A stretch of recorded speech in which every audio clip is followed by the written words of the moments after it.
Oshemoye o Nina Oh moye Wamiandre Oh moye Oh moye Oshemoye o Nina Oh moye Oh moye Oshemoye o Mrs. Nina Oh moye Rabe Oh moye Oshemoye o Nina Oh moye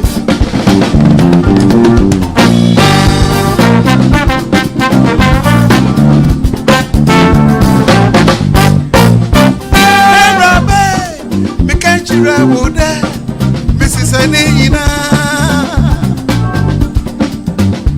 Yako school Yetra classroom Ewa ye teacher Na mesoma ye dokita Efi ewa ye Libi labalaba libi labalaba Ah ye kamwa oye Owo moye Oshe moye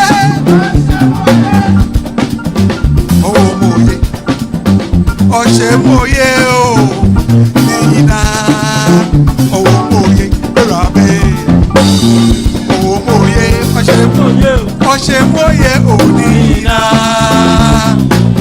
Onuti Wainia Meraba Nina Waini Aleba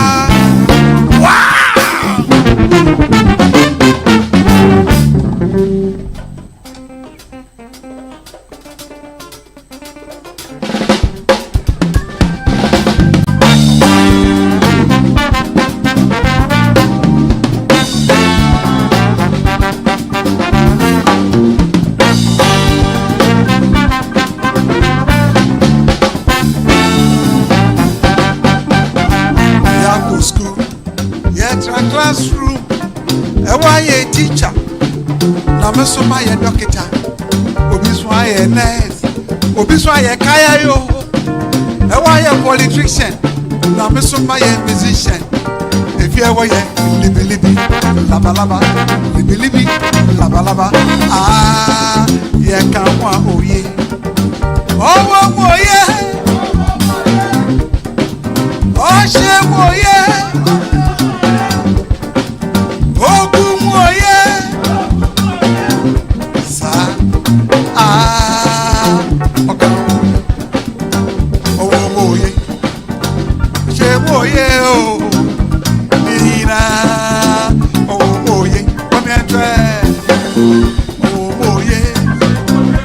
Oshemoye o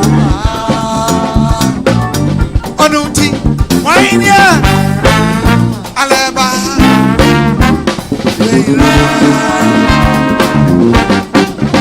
Waini Meraba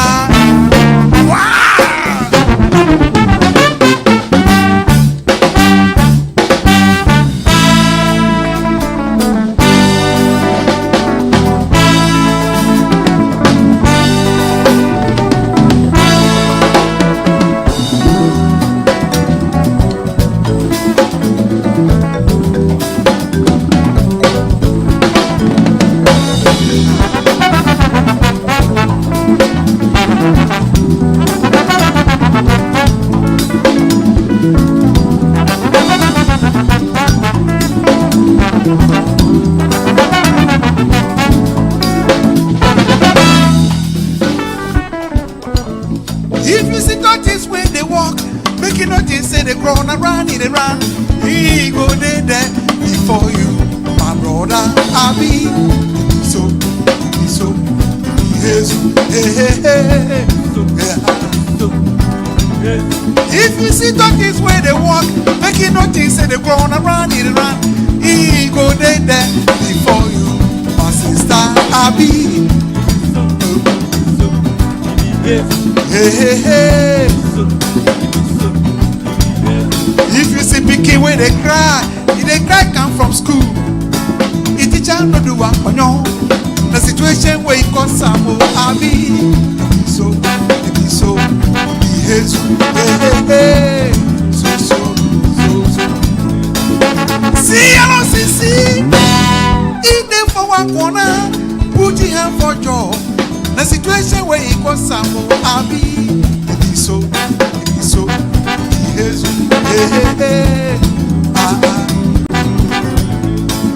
So my brother, oh sister, anything where you do, make you do am well, oh.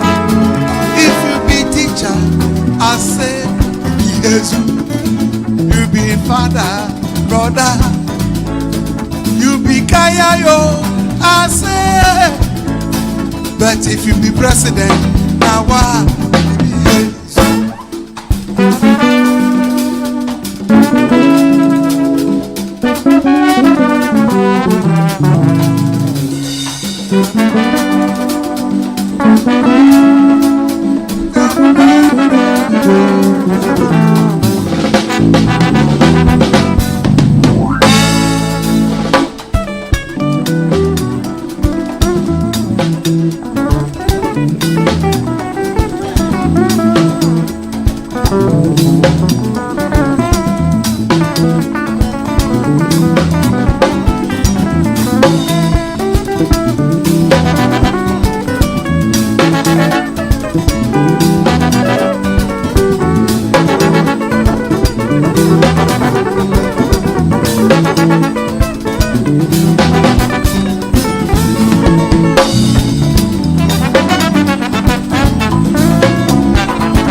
If you see tortoise where they walk, make you notice say the brown around in the run. He go there before you, my brother. I mean, it is so, it is yes, See, I don't see.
Oh,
Mamuya Mendo, Abrama Bakuya, Obuto Amoji Joka, Mamuya Menda, I can see Bakuya, Babuya before, Kasamuya before, Babuya before, Kasamuya before.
Namle wazule, ongula soa, mengocho mensoa. Mama e asiko, mama e asiko, mama e asiko, mama e asiko, mama asiko, asiko. Mama Sikoko, Mama Sikoko, Mama Sikoko.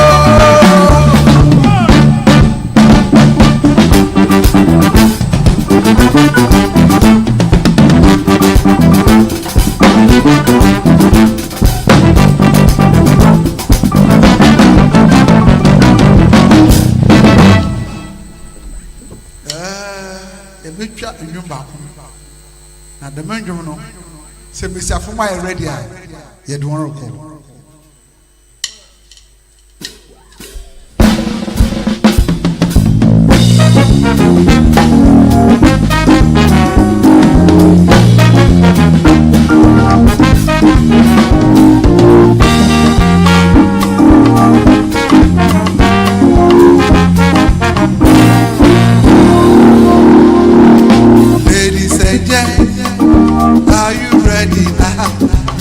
Taking the girls away. Ladies and gentlemen, are you ready now? We are taking the girls away. We are taking the girls away. We are taking the girls away. Ladies and gentlemen, are you ready now? We are taking the girls away. Whatever you do, I will take you home. I will take you home tonight. Whatever you say, I will take you home. I will take you home tonight. We are taking the girls away. We are taking the girls away. Ladies and gents, are you ready now? We are taking the girl.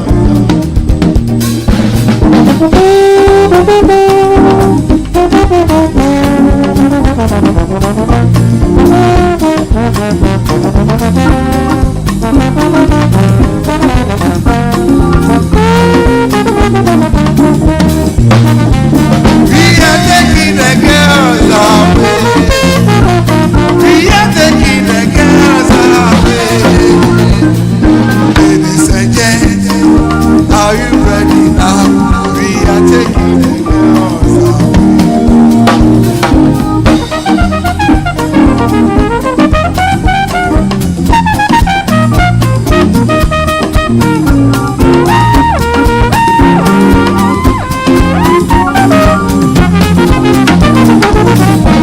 We are taking the girls away.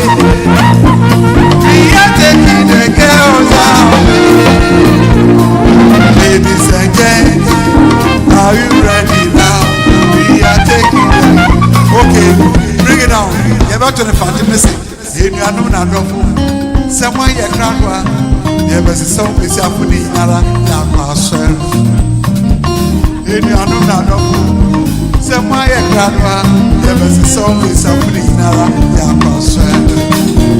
We are taking the girls away.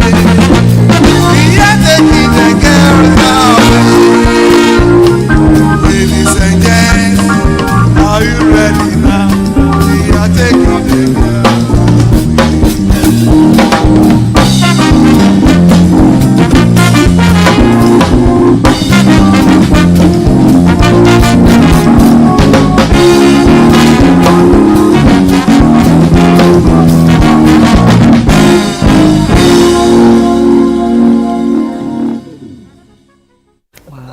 And of course, we are taking you away. It's a Friday. Love that song. Yeah. from the Abisa Band and Akable. So they're not just taking the girls away, they're taking you and I. Yeah. So, and we are also taking the viewers away. We are taking the viewers away. And it's a Friday. You know how we do it on Fridays. We start with something nice and good because it has to set the tone for the weekend. Where will you be this weekend? There are a number of activities that will be happening in Accra, in Kumasi, in Takrady, in Kufuria, and wherever you find yourself across the country. It's going to be a fantastic weekend. And you know, today is 27th of February. Should we come here next week, we're going to be in March. Yes. It's moving really fast. Very fast, very fast. And I keep saying that if there is something you have to do for the year 2026 and you haven't started yet, then please, this is the time you have to start it, because if you keep procrastinating, by the time you realize we are in November 2026 and you haven't done it. And so that's the perfect example of if you snooze, you lose. You're gonna lose. So make sure that you would be taking things up, because it's already end of February, because we are ending the month of February very soon. But we have a lot for you in the month of March, which we'll be telling you shortly. We'll be taking you through the entire process from now to when we are going to end the show. And mind you, today is a State of the Nation address by the President of the day. So we bring you live coverage here on Channel 1 TV. But let's tell you what we have for you in the month of March. All right, so in the month of March, obviously, we've been telling you that we were going to launch it. So it's been launched now, and the month of March is the Heritage Month. And excitingly, we have different programs lined up for you, starting from on our on-air series. So the on-air series are basically going to be on TV and on radio, and it takes us back in time, you know, in different industries here in Ghana. So we're going to be learning, unlearning, and discovering new things. There are going to be different topics that we are going to be focusing on throughout this month of March. I'm going to be taking you through some, so you can look out for them on TV and on radio. We are going to be looking at High Life and the Birth of Modern Ghana, and we're also going to be looking at From Hip Life to Afrobeat. Another one, Gospel Choir and Community Music, Roots and Rhythms, and all this is about music. And obviously our host is Frima Edunyami. We definitely know that Frima loves her music. So Frima Edunyami is going to be talking to different people who are going to be taking us through all this music history here in Ghana, how we went from one genre to another genre. So it's going to be exciting. Like I said, it's going to be on TV and on radio. And on radio it's at 9 a.m. and on TV at 10 a.m. each weekday. So I'm excited about it, and I hope you're excited about it too. So after the Heritage, the on-air series, we are going to be looking at the Caravan. And the Caravan, we've been talking about it for months now, and we're excited that it's almost in the corner. So they are going to be leaving here on Sunday, and they are going to be traveling through 14 regions and exploring the sight, the sounds, the culture, the beauty of these 14 regions. It's not going to be just, you know, all about the exploration, but it's also going to be about the networking. And excitingly, it's 10 years of the Caravan. 10 years of the Heritage Caravan. So that means it's going to be 10 times better, 10 times more exciting, 10 times full of networking, 10 times full of music, and 10 times full of the fun, and everything that happens in the caravan stays in the caravan. They only get to show us the one we need to see.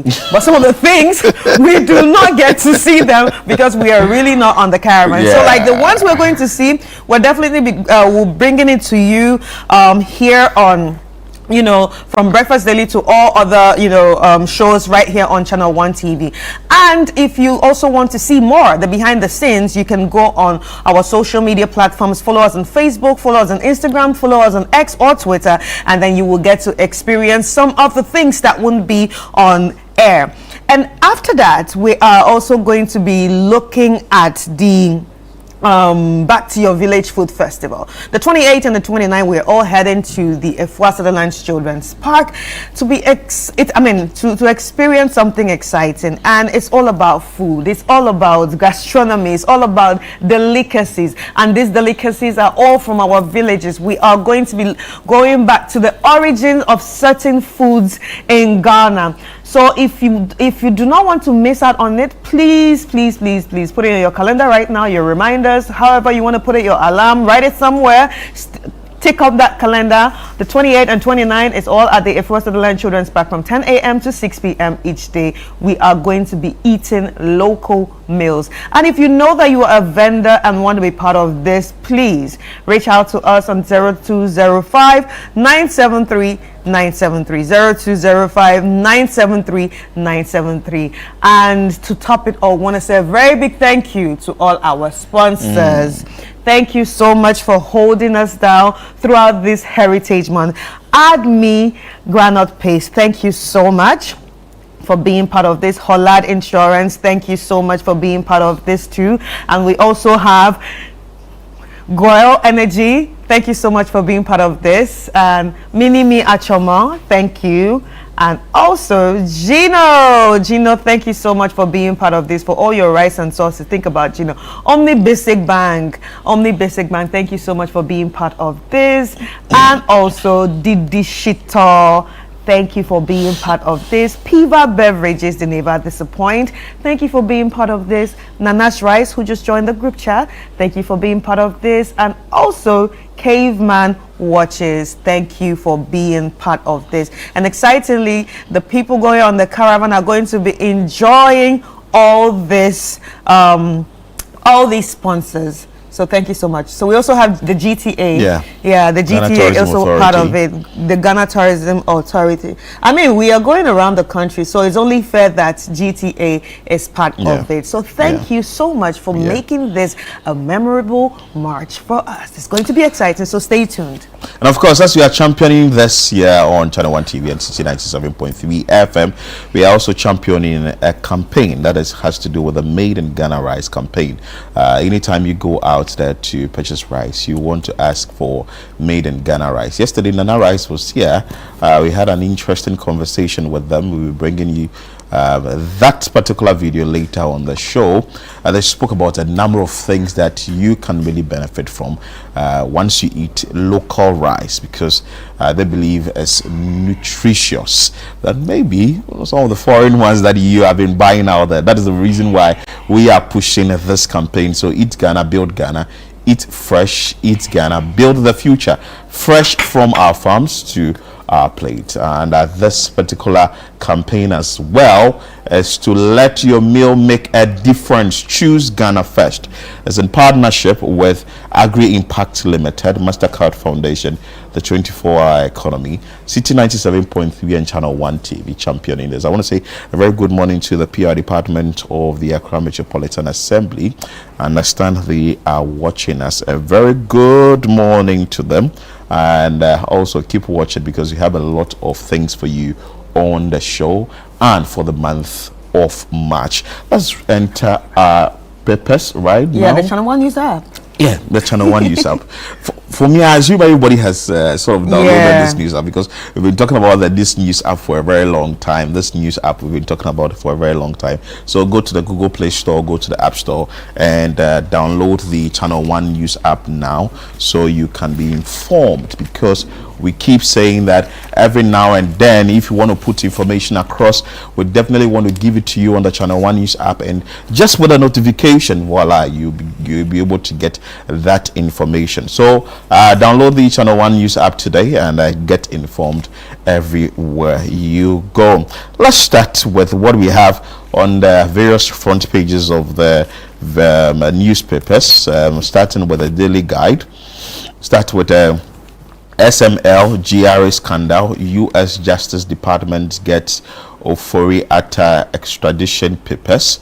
7 arrested over fake traffic violation payments. Yes, we are really intensifying this. And also, pirate attack Senya Breku fishermen. We understand that 71 fishermen were rescued yesterday. Yes, maybe we'll be going into this particular conversation later on the show. Nurses, midwives demand missing salary arrears. Yesterday, the government also spoke about plans to pay these arrears, and also GIF was part of SkyTrain consortium, and this you can find on the front page of the Daily Guide. All right, and on the front page of the Chronicle, we have here KON takes on government. Baumia's Gold Ideas rebranded. If this government finds the program useful, there is no need to rebrand it as something new. DVLA boss blooper riles the foreign ministry. FBN bank directors, legal officers cited for contempt of court. ISA proposes new model to improve sanitation management. And we also have here the Bible verse of the day coming from Luke 8:17. For nothing is hidden that will not be made to manifest, nor is anything secret that will not be known and come to light. And I guess they're taking a jab at KON's take on the government. We have the front page of the BNFT, that is the Business and Financial Times. That's what BNFT EcoBank rally youth to build scalable businesses. You can see page 2 for that. Government's target 15 months in port cover by 2028. Stanbic Bank leads with $205 million US financing for engineers and planners, and also form the vice chancellor of UPSA, University of Professional Studies, urging the youth, says that sees 7 billion Ghana cedis Wednesday for good economy. You can also see page 2 for that. All right, now in front of the Informer, we have Sona today. Edu watches expectation. Now, Kwesi Pratt calls for transparency as Ghana engages Western partners in jungle warfare exercise.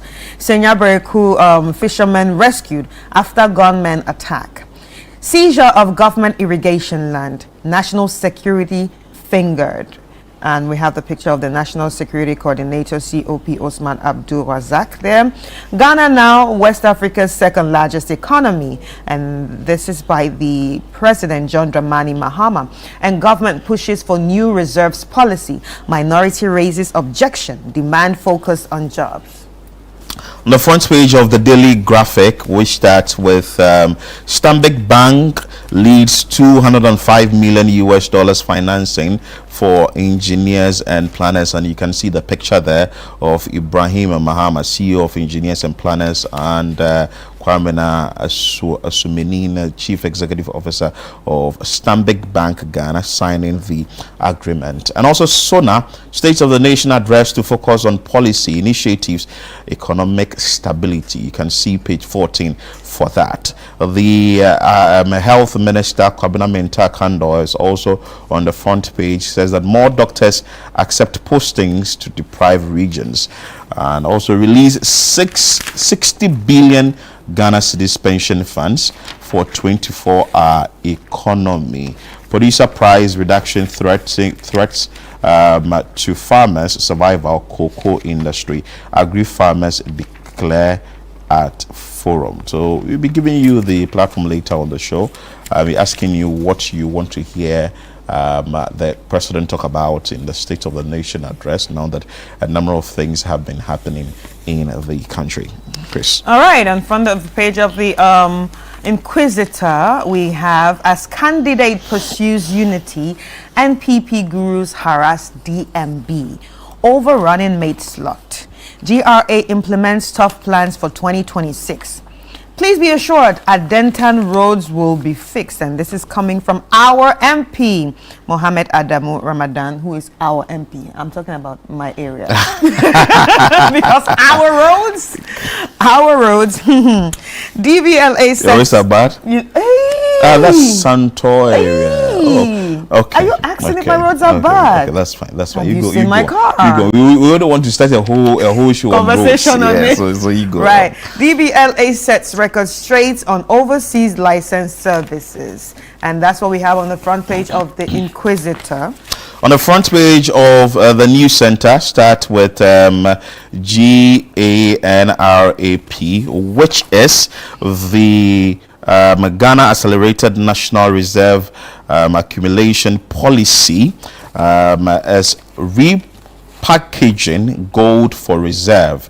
This is from Kojo Opon Nkrumah. Calls for independent probe after 19 die in police custody. And also built to withstand shock. Asante highlights MTN's strategic planning and risk management for long-term stability. Ghana's most powerful female intelligence chief deepens ties. Also, gold for reserve is now that is a GANRAP, let me call it, eyes 170 tons a year. You can see page 3 for that in the news center newspapers. All right, let's head to the online platform. So do you have any paper? Okay, so you start with what? channel1newsonline.com. So let's head to channel1newsonline.com. You can also join us as we go through some of the headlines that we have here. So the big one here, Mahama delivers State of the Nation address today. And we are definitely going to be carrying that right here this morning. So stay tuned for that. ECG giving 48-hour deadline to fix prepaid meter complaints. We talked about it and we're glad that it's going to get results. Yeah. Vote Baba Ali, not a stranger. Nana B to Ayawaso East constituents. Operational cost driving Makola number 2 rent hike. MMC on property. And then government approves arrears payment for nurses and midwives. Submit reports or lose license. Gold Board warns buyers. Collins Adomako Mensah reject ECG claims smart meters reflect actual usage. Senyabreku, 33 more fishermen rescued in pirate attack. All 71 now safe. Extradition proceedings commence in U.S. against Ken Oforiatta. ECG intensifies public education amid smart meter billing concerns. On WAEC, 2025 private candidates WASI results released, 348 withheld. And still on Senyabreku, gunmen attack fishermen at sea, seize outbound motors. So this was before the rescue. And Makola traders protest 20% rent hike. Interesting. So let's move straight to citynewsroom.com and bring you the stories that we have there. Start with the Public Utilities Regulatory Commission, PURC, giving ECG 48 hours to address prepaid meter concerns. This is a story that has been running for some time, and the public is actually talking about the depletion of prepaid credits, if I'll put it, when they buy, it goes very fast. And now the Public Utilities Regulatory Commission has said that please probe to address this particular issue. Police vows to enforce court order against Galamsey protest. Mahama to deliver the 2026 State of the Nation address today. And like Chris said earlier, we'll bring you live coverage of that on the show today. If we have time, we'll be opening the phone lines for you to tell us what you'll be expecting the president to say, and maybe key issues that you think that the president would have to touch on so that they can be addressed. Managers of Makola number 2 defend proposed rent hikes. Ayawasu East, don't bring a stranger. Vote Baba Ali, Nana B to constituents. Napo facilitated my entry to parliament. Apenyo Markin. Hey, it looks like Apenyo Markin has a lot of, he's really having a lot of people that he really acknowledges when it comes to some sort of loyalty. I like that. People really held his hand. Yes, it just shows that he appreciates what they have done. What they have done because for not him. A lot of people remember who was there for them in time of need, but he actually appreciates those that were there for him, and I think that's a good trait. A politician, that's a very good trait and a good character for a human being. You can see that this person is actually loyal. And you should acknowledge the people who have helped you, because let me go into that story. So the minority leader, Alexander Ponyomakin, has disclosed that his successful entry into parliament in 2012 was largely shaped by the guidance and strategic support of the 2024 running mate of the New Patriotic Party, Dr. Matthew Opoku Prempeh, speaking at a public lecture held at the D.F. Annan Auditorium yesterday. The Efutu legislator offered rare personal insight into the behind-the-scenes mentorship that contributed to his maiden parliamentary victory, addressing participants on the theme center-left, center-right from latent policies that serve a growing democracy. Opiniomakin recounted how, as a relatively young candidate contesting in the 2012 parliamentary elections, he benefited from the strategic expertise of Dr. Opoku Prempeh, who at the time was serving as the party's director of election. Oh, wow, that's interesting. That's a good one. That's a very good one. Anyway, so let's move straight to other stories as well. Gold Board threatens license revocation over reporting lapses. Police uncovers fake electronic traffic violation notice. 7 arrested. Nurses, midwives to receive salary arrears from April to July 2026. And this particular story has really been making waves on social media, and almost everywhere people are talking about it, which has to do with the Foreign Affairs Ministry distancing itself from DVLA overseas license plan. Let me go into this story and bring you what is happening there. So the Ministry of Foreign Affairs has dismissed report claiming it approved the deployment of driver and vehicle licensing authority staff to register or renew driving licenses for Ghanaians living abroad. In a statement issued on Thursday, February 26, the ministry said it has neither issued directives to Ghana's diplomatic missions nor granted approval to any entity for such an arrangement. It added that it is unaware of any new government policy on the matter and has no record of formal engagement, financial commitment, or policy directive supporting the claim. The ministry, in quote, says that the Ministry of for Foreign Affairs wishes to state categorically that it has neither issued a directive to our diplomatic mission abroad nor granted approval to any entity for such an arrangement. The clarification follows comment by DVLA Chief Executive Julius Nikwe at the commissioning of a new DVLA office in Bantama in Kumasi on Tuesday, February 25.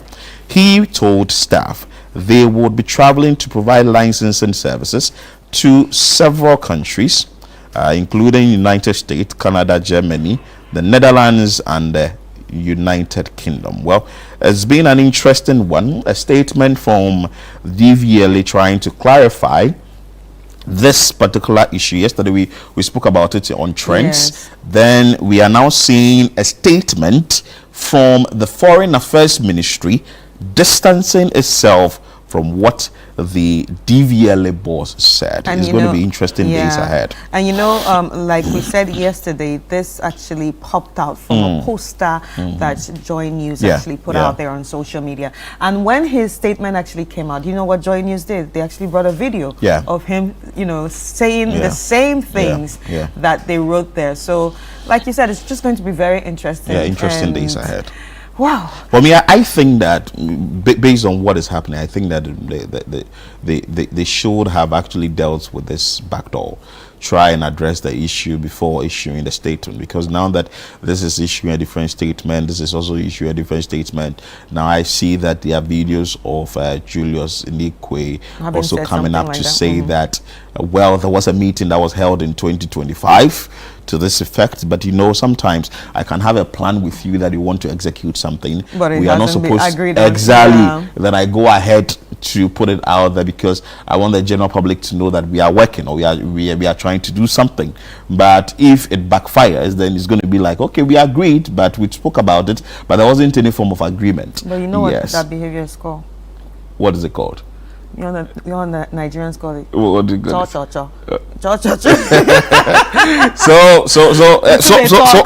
So when you go on social media, you see that DVLA is really trending. The Foreign Affairs Ministry is also trending. But I think that this issue should really be addressed. Whether some staff will be taken abroad to get license renewed or not, I like the fact that you are receiving the backlash. That tells you that Ghanaians are watching. Yeah, Ghanaians we are what's really going watching. on. Yeah. Yes, we are really watching.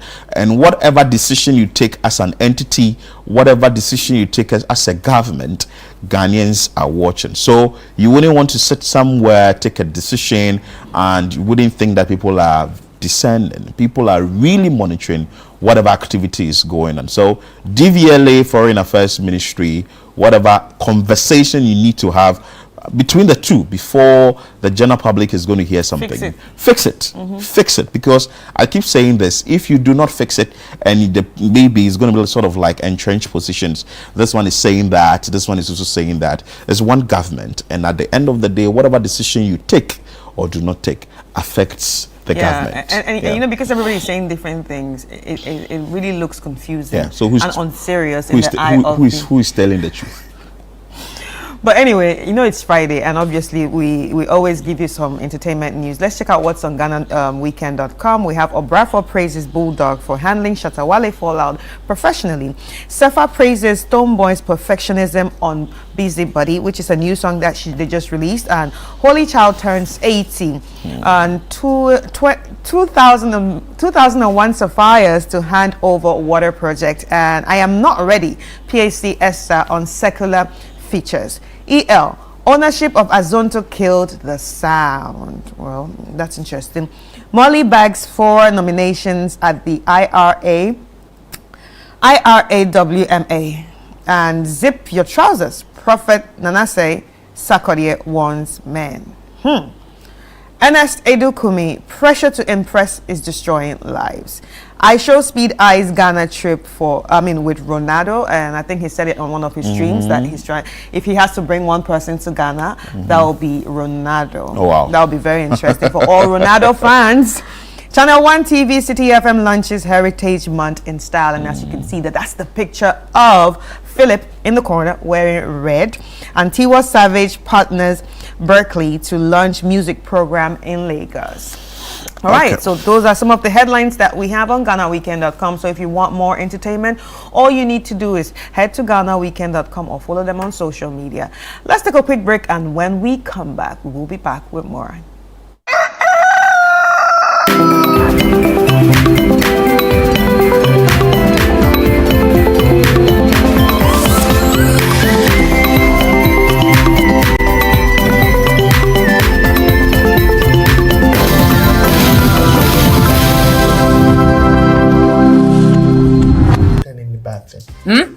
No, I can't do that. Your room is very, very...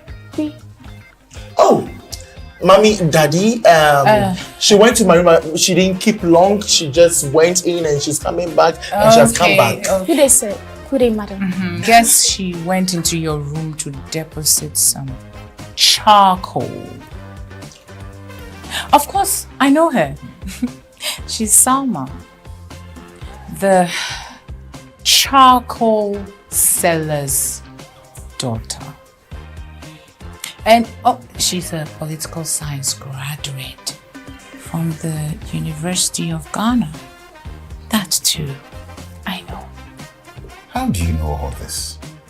Oh, her mother, the charcoal seller, has a banner of her graduation picture on her kiosk. Salma!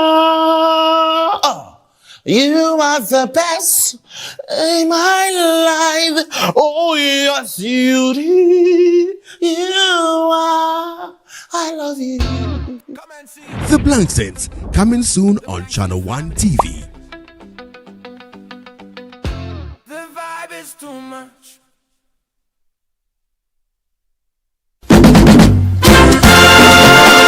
Feel the energy and reconnect with your roots this March at the Back to Your Village Food Festival 2026. Join us for a celebration of Ghanaian culture and cuisine from all across the country. Northern, Akan, and Southern villages will all be represented. It's more than just food. It's about culture, family, and memories that last a lifetime. Let's come together this March to discover the flavors that make us who we are. The date is 28th and 29th of March 2026. Venue is the Afro-Sagalam Children's Park. The time is 10 a.m. through till 6 p.m. each day. Interested vendors can register by calling 0205-973-973. The Back to Your Village Food Festival is powered by Channel 1 TV with support from 97.3 City FM.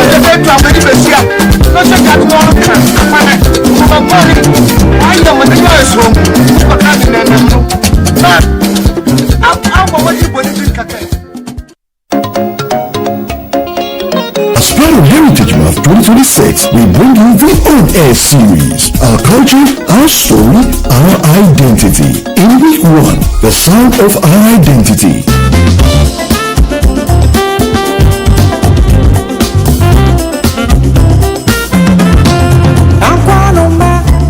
A great one from the legend himself, Charles Kojofosu. In week 2, Our Past, Our Power. So the African Personalities idea first and foremost started somewhere in the 1890s by a movement called Gonfanti Movement. In week 3, Faces of the Nation.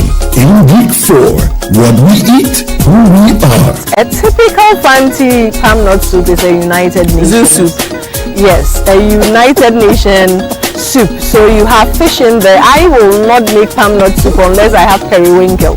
The Heritage On Air Series 2026, Our Culture, Our Story, Our Identity will air every Monday to Thursday on 97.3 CDFM at 9 a.m. and on Channel 1 TV at 10 a.m. The Heritage On Air Series 2026 is proudly sponsored by GTP and GCB Bank.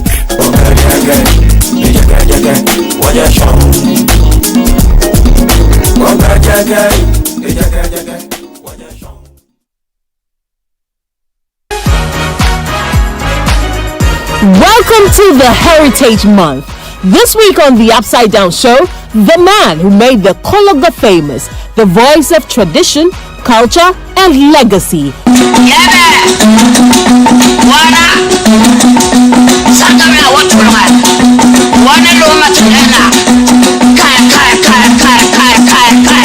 From Bogatanga to the world, King Ayusuba shares his story, his music, and his journey with Frema Edunyame.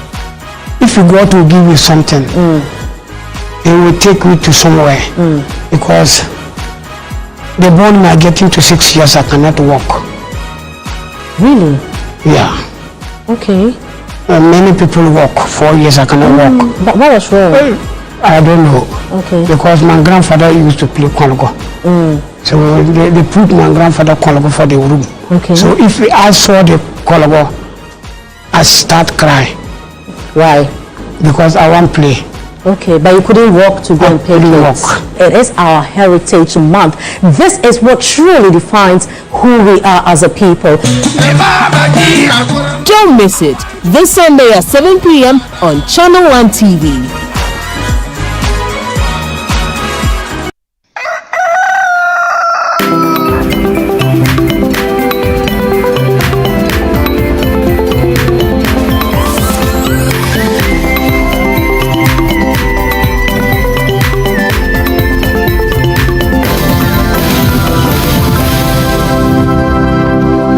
Welcome back, and thank you so much for staying with us here on Breakfast Daily on Channel 1 TV. And of course, on Fridays, you know, we bring you issues about the sector. And this week has been a very interesting one.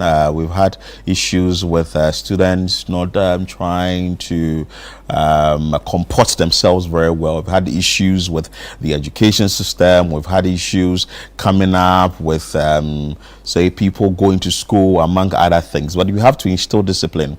And also, we have to get people to learn, read, which is very important. And as part of the mandate or the strategy and measures to get people to read, there is an authority in place, which is the Ghana Library Authority. Today we're speaking to the acting executive director of the Ghana Library Authority, who is joining us in studio. His name is Ziblim Alhassan Betintiche. I'll ask him to explain the meaning of the Betintiche name. He's joining us in studio for us to have a holistic conversation of what they are doing as an authority, what they are also doing to ensure that we instill discipline in students across the country. You're welcome, sir. And how are you doing? Thank you very much. I'm good.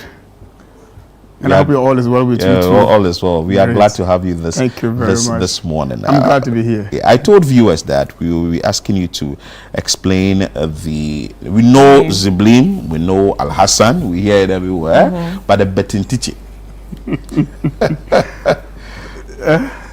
Let me congratulate you for getting the pronunciation very, very correct. Oh, thank you. As a non-Dogomba, okay, it's purely the Dagbani name. That means that everything has an end, or everything will come to an end. Oh wow, interesting. Let's go straight into the conversation. But this week there was an issue with the students of Brachre, Swato School of Business. We've also seen some in Adisco. We've seen another one too with Agri Memorial and all that. You being in the education space, what are your initial comments on this? In fact, it's so disappointing to have our students taking up this kind of behavior whilst they are supposed to be concentrating on their learning and then educational issues. It just tells us that discipline is gone to the roots when it comes to secondary education, in particular in Ghana. And as policymakers and as education actors, we must go back to the roots and ensure that we instill discipline, control kids the way they behave in school, and ensure that they concentrate on learning and not to take up this crazy, behavior that we are seeing in our schools, which is seriously unacceptable. And we must do everything possible to ensure that we stop this kind of barbaric behavior among our students. It's unacceptable. Some have actually blamed it on the fact that teachers have been asked to stop, corporal punishment. Would you also blame it on that? I wouldn't blame it on the fact that corporal punishment is no more allowed in our schools. In fact, corporal punishment was, in time past, was being abused and misused by teachers and then people who manage education institutions. It's just the fact that with the new generation that we are dealing with currently, have their own set of ideas and then understanding about life.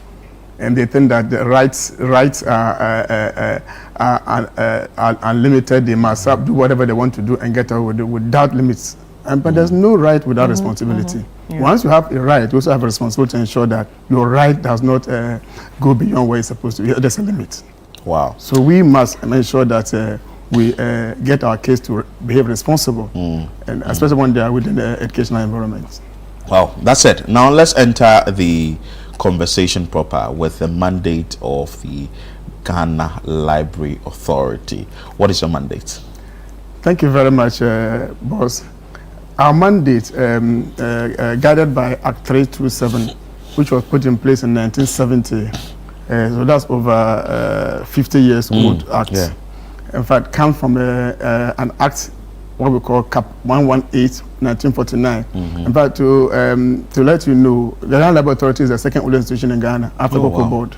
Cocoa Board was 1947, and Library Authority was 1949. Oh wow! So one of the second oldest institution in Ghana. Our mandate is to establish, equip, manage, and maintain public libraries in Ghana across the country. And how many public libraries do you have? Currently, we have about 140 public libraries, which is woefully inadequate. Because 140, yes. In the country? Across the country, yes. Which is woefully inadequate. Because as per IFLA and the UNESCO recommendation, you should have about 10,000 people to one library in an urban community and 25,000 in a rural community. Currently, we're looking at about 250,000 to one library in Ghana, which is woefully inadequate. So this 140, maybe you can help us with some of the places. Maybe I may have passed by a particular place, but I don't know that there is a library here. I've actually seen only one. Where? At the AMA. Yes, that's the head office. Accra Central Library. Right. That's the head office library. So that's the only functioning library I've ever seen. That's the only functioning library that I have seen. She has seen. So maybe help us.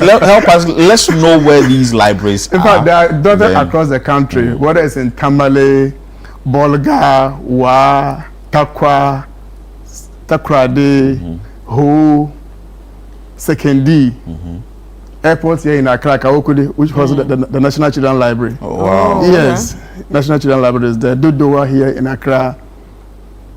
North Kaneshi right here. Oh, wow. We have lots of libraries across. Currently, Accra has about 14 libraries. Oh, wow. Okay. Central Region has about 32 libraries. Yeah. Eastern has about 34 libraries. Okay, so Accra has lesser. Unfortunately. But that's far better. If you go to Northeast Region, there's no library. Right. Oh, why? What is there? I won't call it a library. In fact, I wish you could show the picture on here There's a picture of the for viewers to see. Okay. It's a 1967 library facility. And that hasn't seen any renovation or any uplift when it comes to the structure. Right, and do they have books? They have something what they call reading materials. Something if the structure itself is a 1967 structure. Even though, once a while we send them books when we receive new books, but the structure itself should be attractive to kids. Yeah. I don't think any child want to work in that facility and want to sit down and read. And but I tell people that what myself and you were attracted to as libraries in those days, 1980s, 1990s, our kids today will not want to go into those facilities. Yeah. That is why we have the airport library, which is a modern facility that has kids' playgrounds and activities in the facility. Right. That's what attracts our kids. And even with the airport library, when you pass by, I never knew it was a public library. Maybe you may have seen it before. It's around the Kawokudi area, the roundabout. Yes, after the Zenith Bank, after East Reach. Yes. Right. But now I have a very pressing question. With all these libraries, do we have a reading culture? The reading culture in Ghana, as far back in 1980, there was a study by British Council and the Ghana Library Authority that revealed that the culture was dying drastically, seriously. And it was attributed to the fact that we have a very weak foundation reading culture in Ghana. So kids, grow with the habits of reading. Really? So when they become adults like myself and you, they won't want to read. Interested. There's nothing like leisure reading in their life. So we should go back to the foundation. So the authority in 1980-something put in place what we call the Schools and Colleges Division under the authority. That was supposed to focus on foundation reading, whether it's in school or any other library facility, that will focus on kids developing the habit of reading. To ensure that when we are able to nip this canker in the bud. And so fortunately I can say that there's a little improvement in the culture when it comes to reading, because now we employ kid-friendly activities and then gadgets in our libraries to attract them into the library to read. So from 2024, we have about over 2 million people visiting the libraries. And out of the over 2 million people, about 70% were kids. Right. Wow. So do we have adequate librarians? I would say we have adequate librarians, because as an authority, we're supposed to be operating with about 1,200 employees. Currently, we have just about 500. So you have libraries where people are overburdened with responsibility that they're not supposed to taken care of. For instance, you have one person in the library, being the librarian, being the IT person, being the security person, everything, because we don't have enough employees to take care of these challenges or these tasks in the library. So is it that we are not training, people in the book industry, or they are not being paid well? Training, I won't say we are not training them, because currently about 3 universities are producing a library for professional librarians. University of Ghana, Kwame Nkrumah University of Science and Technology, as well as I think Cape Coast itself to also producing librarians. So we have enough production sources of librarians in the country now. Maybe it has to do with the remuneration you're talking about, but fortunately under the research agenda, just 3 months ago, there was a new salary scheme put in place for librarians. In fact, since the authority was set up in 1950 or 1949, 1950, they have never had any kind of allowance in their salaries. Oh, wow. But 3 months ago, they were given allowance line in their salaries now. So they are seeing improvement in their remuneration, Wow. and that will attract the requisite and the capable librarians into our authority. Yes. In fact, another issue that we identify with the library profession has been the fact that it has been properly regulated. Unlike the SEMA, where you have chartered instrument marketers, the bankers, procurement people, in the library space hasn't been the case. But so currently we are reviewing the law to allow for what we call a library council to be formed. That council will regulate the practice of library professions in Ghana. So you have chartered librarians in Ghana with certification. Oh, wow. Yes, we're going to chartered have that. librarians. Yes, chartered librarians in Ghana. Just the bankers and the procurement people as well as the accountants. Wow. Yep. So you made mention of the patronage that has risen. It's gone up. People are now visiting the various libraries and all that. And you spoke about the nature of a particular library in the north that you say that you wouldn't. But aside that, are there other libraries that are really not in good shape? Oh, yes. In fact, financial or budget-wise, as a state, we haven't been treated the authority with the attention and then it deserves over the years. So maintenance and then the management of libraries across the country have been a challenge because of limited budgetary allocations. So before last year, 2025, the budget for the year for the authority was just around 6 million. So, and that includes staff salaries. So what is going to be left for maintenance and then the management of the facilities, putting them in a shape that kids will want to, or people want to work in there and sit there and read. So, but now, as I mentioned to you earlier, there's an improvement under the new government. It's more than double now. The budget allocation is more than double. So we're looking at about 10 million cedis now budget line that is made available. So in the last 2 months, we have renovated about 4 libraries across the country. We renovated one in Asokore, in Koforidua. This facility was without power for the past 4 or 5 years. Without power? Without power. And it was functioning? So it tells you the state in which it was. In Asokore? In Asokore, in Koforidua. Okay. And it was like a functioning place, not closed? It wasn't closed. But it tells you that how many people were going to go work in that facility to sit down and read. But now, if you see it now, it's like it's a new facility now. It was recommissioned last week. The same happened in Hohoi. Hohoi has already had a facility that was also without power for like 2-3 years. But last week, restored, renovated, and then restored. And now people are working into that facility with happiness to sit down and learn. What is the update with the Atamils Library? Atamils Library is not under the management of Ghana Library Authority. I understand it's under Cape Coast University or Tourism Ministry. Okay. And because of that, there's even a challenge. Here is closed down now. Currently it's closed down. In fact, when I visited my regional library in Cape Coast, it's just by my regional library in Cape Coast. So I walked into the facility. It was closed. The keys were rusty. You can see that the building itself have not been attended to for more than 2 years or more than 3 years. So it's abandoned. And I think that is something that we must, as a state, look at and then get it revived. And it's because there's no clear-cut law or mandate when it comes to management of presidential memorial libraries. So as part of the act we are trying to put in place, we want to provide for the management of presidential libraries in Ghana under the authority. So that even if somebody wants to set up a memorial library in honor of any past president, we as an authority should have an input, technical guidance and technical input to make sure that you put in place a facility that was, serve the purpose for which it's being put up, and to have a situation whereby at a point in time it has to be closed down and not being used for what it's supposed to be used for. Let me ask this question. The public libraries, are you supposed to pay before you access them? In some cases, you are supposed to pay.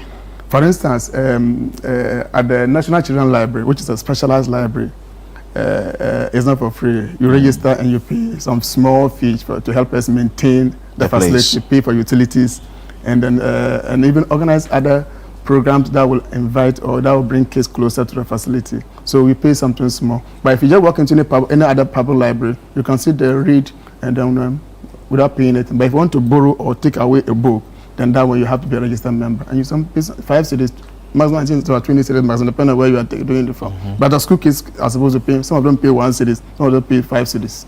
And it can which is woefully inadequate, cannot do anything much when it comes to maintenance of this facility. But at what times are these libraries open? They operate the normal working hours like any public servant from 9 o'clock or 8 o'clock to 4 or 5. But at the National Children's Library, we do extended working hours in line with the present 24-hour economy, where they open from 8 a.m. to 8 p.m. More than the normal working hours. Wow. Yes. And we want to replicate that in other regional libraries so that people have enough time to learn or prepare themselves for their examinations. But ask the acting executive director. We are all preaching the 24-hour thing, the 24-hour economy, the 24-hour policy and all that. Is there any plan from the Ghana Library Authority to also implement such a plan? Yeah, so we started with the extended working hours at the National Children's Library. 12 hours instead of 8, 9 hours. We're doing 12 hours there.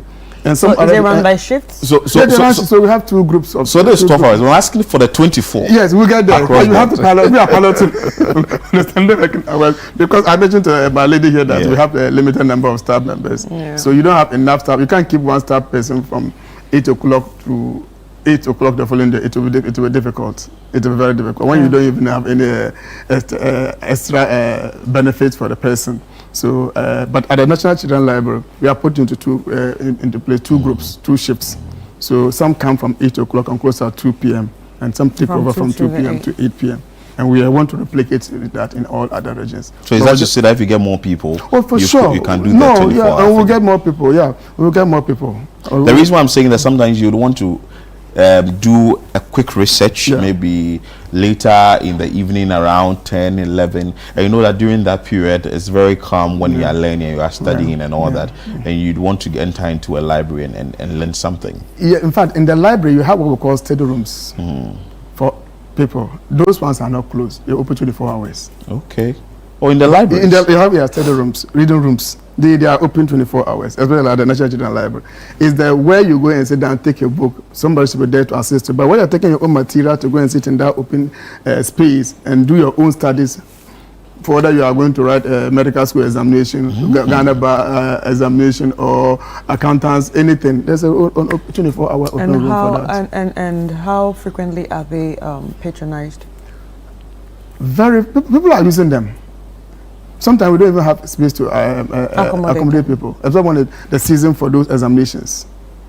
Yeah, law school entrance exams, or law school final exams, or medical school entrance exams, or chartered SEMA and all those. But during those times, we are overbooked. Wow. Yeah. And are these study rooms free? They are not free because you are using our power extensively, and they are air conditioned as well. Okay. So they pay something small to help us to maintain and keep those utilities on for them. Something small is small, right? Anyway, we spoke about all these things. Tell us the good things the Ghana Library Authority is doing to change the face of maybe what we know some 20, 30 years ago. Yeah. Yes, the library do a lot of good things, as I mentioned earlier, to attract, but the focus is to attract, improve foundation reading.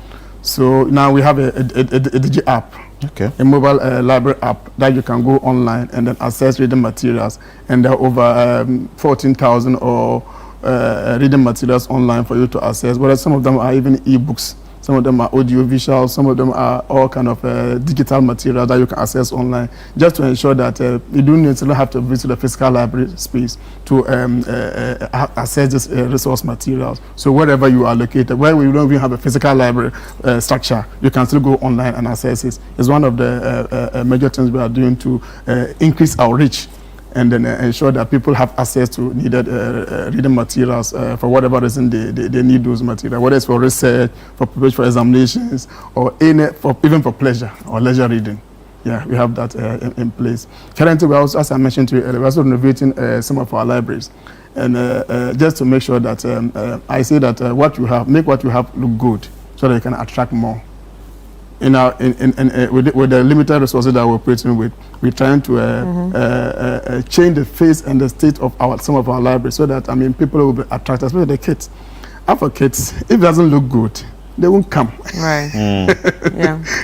They like things which look good. So if it doesn't look good, they won't enter the facility. They will not.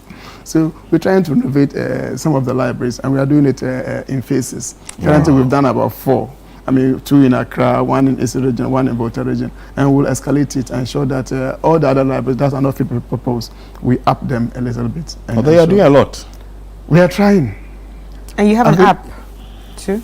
We have an app? You made mention of What is it on Apple? What's the name? Play stores. Ghana Library app. So is it on the iOS or Yes, Android? it's on all of them. Okay. Yeah, you go online right now, you just access it for free. And Ghana the Library good thing about it is that it's zero rated. You don't pay for data charges. Oh. Thanks to MTN and Vodafone foundations. Yeah, zero rated. You don't pay any charge for accessing those materials. Okay. Wow. Yeah. Wow. Interesting. So now that we've said all these things, the Ghana Library Authority is trying to champion the cause that we would have to get reading in the country done well. I know you are trying to translate some of the books that you have from the English to the local dialects. How is that going? But I won't call them local dialects. They are Ghanaian languages. Ghanaian languages. Let me put it like You remember, right? Yes. Yes. They are no more local. They are Ghanaian languages. Good. We are partnering with Bureau of Ghana Languages. They are the expert when it comes to translation of various text materials into the local and the Ghanaian languages. So we are partnering with them to ensure that we do a very good job in translating most of this reading material we have in our libraries into Ghanaian language, especially for now, the 12 approved examinable Ghanaian language in schools under the GS curriculum. That's what we are focusing on for now. One that is sorted that we can then expand it to other lesser known languages or other languages that require attention in order not to get them extinct in no time. Yeah. And which are some of the languages that we may get extinct if we do not work on them? I'm sure there are languages that we don't even know that they exist. So tell us some of them. We have Boro language. Boro. Which is spoken around. Which is supposed to be spoken around Central Eastern, around the Tapa areas in the Volta region. Yes, it's an extinct language, virtually extinct. Yeah, virtually extinct. Yeah. How does it sound? I'm sorry, I don't know how. You don't know how it is. If you're extinct, how will I know? I'm sorry. Oh wow. I don't know. Yes. Wow. So, Boro language. Okay, so the 12 now that the official GS has approved, which of the languages I know is Ga part? Dagban is there, Ga is there, Ga is there, Dagari is there. Okay. Mamprole. Okay. Yeah, there are about 12 of them. There are about 12 of them. I don't remember of it, but there are 12 examinable ones. Wow. Yeah, under the GS curriculum. But you need support from, say, the government. You are doing your part. Do you need support from private sector, from individuals also to push this agenda? I have to help. We need a lot of support. Currently, most of our activities are done with collaboration with donor agencies or what we call partners, collaborators. One of them being UNICEF. Yeah. And sometimes even World Bank. In fact, the regional library we have in the Western region was put up by World Bank in 2014. This National Children's Library that I spoke about proudly was put up by Senate in 2016. Oh wow. Yeah, so we basically do our things with collaborators and partners who are the main financiers. But these are sources that you cannot rely on because they come as and when they have the sources. It's not like it's their mandate or they must support you. No, they do it when there's space in their financials. And they help. So we have sent out a lot of proposals, including to our own Bank of Ghana. Commercial, most of the financial institutions, commercial institutions in Ghana, and corporate institutions. In fact, now we're even doing what we call Adopt a Library project. Right. Yes, so any capable individual or corporate institution that want to adopt a library, renovate it, and name it after the institution or the family of the the financier. We don't have a problem with that. That actually works. Yeah, so we are embarking on the Adopt a Library project to attract more donors, more support from Ghanaians and even non-Ghanaians to change the face of the authority. Wow, interesting. That's a good one. It's been a fantastic conversation this one. Any final words you'd want to share with the general public and ask before you take Yes, my final words is to parents to show interest in their kids' learning activities. Okay. parents are the number one or the first teachers and role models for their kids. And kids pay attention to what parents pay attention to. So when you show interest in your child learning activities, the child will be interested in learning. Even though as an authority, it's our mandate to promote lifelong learning, which we are doing and doing seriously, we still need parents to be part of this drive. Without parents' guidance, parent interest, parents showing some kind of commitment towards it, all that we do, it will be difficult to achieve any result. So we need parents to pay more attention to their kids' learning activities, at least from foundation, so that we build them together. And then when they grow, there won't be an issue about declining interest in reading and lifelong learning in Ghana. Wow, it's been an interesting conversation. Yeah, and, thank you so much. This is actually the first time I got to know that you have study rooms in the public libraries. And we have languages going extinct. Yes.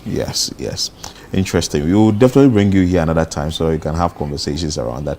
And we are looking at maybe getting more libraries. You said you have 140. Yes, 140 now. Looking at getting more libraries so that people can also learn and also try and instill discipline in the youth and also pupils and students. Thank you so much. The acting executive director of Ghana Library Authorities, Iliman Hassan. Thank you so much for coming. What next do we have on the show? Thank you very much for having me. Thank you. So up next we are going to be speaking to one of the sponsors of the Heritage Caravan, and as we said, it's the 10th edition and the sponsors have been coming by, and the Heritage Caravan is going to start on Sunday. So it's important we get to know our sponsors. So stay tuned, we'll be back.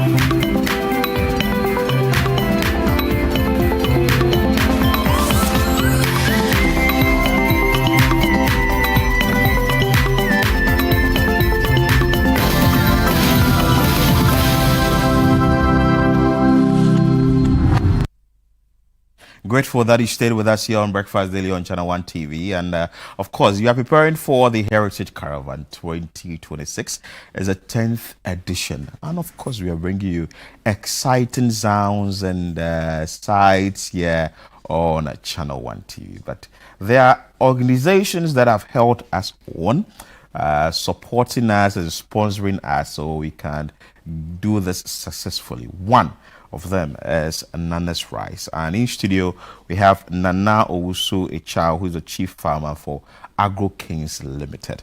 You're welcome, sir. Thank you very much. How are you doing? Such a pleasure to be here. I'm doing great today. Interesting. Nana's Rice. Wow. You started somewhere 2018, right? Yes. How has it been? It's been great. It's been evolving. So in 2018, we used to work with smallholder farmers where we gave them all the sponsorship, the training, and then they farm the rice, and then we bought from them. Then we go through the process of processing, packaging, and then selling. COVID-19 made rice and food essential services. So at this point, moving around was a lot easier, and we used that opportunity to be able to acquire our own lot. So we have a 10,000 acre piece of land, of which we have currently farmed about 2,000 acres of that. So in 2021, we started farming ourselves as well as working with our smallholder farmers. Oh, wow. Yes. Wow. So in its entirety is locally produced rice. Yes. How is it like for the local markets? How is it like producing rice in Ghana? It's the future of the country and the future of our continent. We realize rice produced in Ghana, for most of our customers who've been eating Nana's Rice, they would realize that the rice is fresh because it most probably has been farmed within the last 6 months, as opposed to what most people may have imported, which is probably like 2 years, 3 years, or 4 years old. And so with our local produce, you realize it's more nutritious, it's more tasty, it's more satisfying. In fact, most people say things like, when you cook our local rice, you can leave it overnight without putting it in the fridge. Oh, wow. Whereas when you do that for imported rice, it doesn't actually last that long. It will probably come up in the morning a little moldy or watery. Wow. So local rice is more nutritious, better, and it's actually the way for our continent. Yeah. Interesting. Take us through the process. So from the farm to the market, how is it like? Someone who wants to know, what is the process like? So maybe let me start specific to us. We have land around there. We have a Kasunya campus. So we go through the process of land development. Rice sits in water during its growth for about 70 days out of its 120-day cycle. What that means is we need to really ensure that the land on which rice is grown is very leveled. So we spend a lot of time preparing land and leveling it, and then we do our farming. When that's done, we harvest the rice at a particular moisture content. So rice is actually, it's a little milky, then it hardens. Oh. So that's why it's easy to produce what you would call rice milk.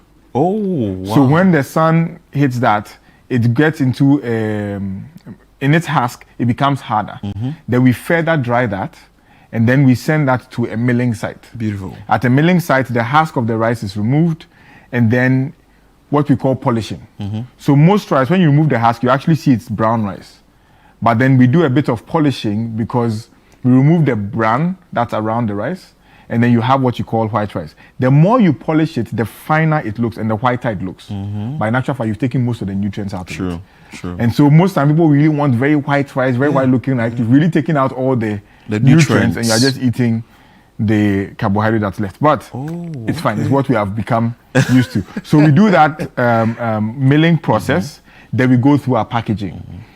We do the packaging, and then we ship that to the last mile consumer. For us as well, we are able to use our rice bag packaging to make school bags for kids. So when people buy our rice, we are happy to take the rice packaging back if you open it properly, and then we use it to make a backpack for children. So if you take back the rice bags, I'm happy to give you 50 pesos for every bag you bring back to me. Oh, it's business for you.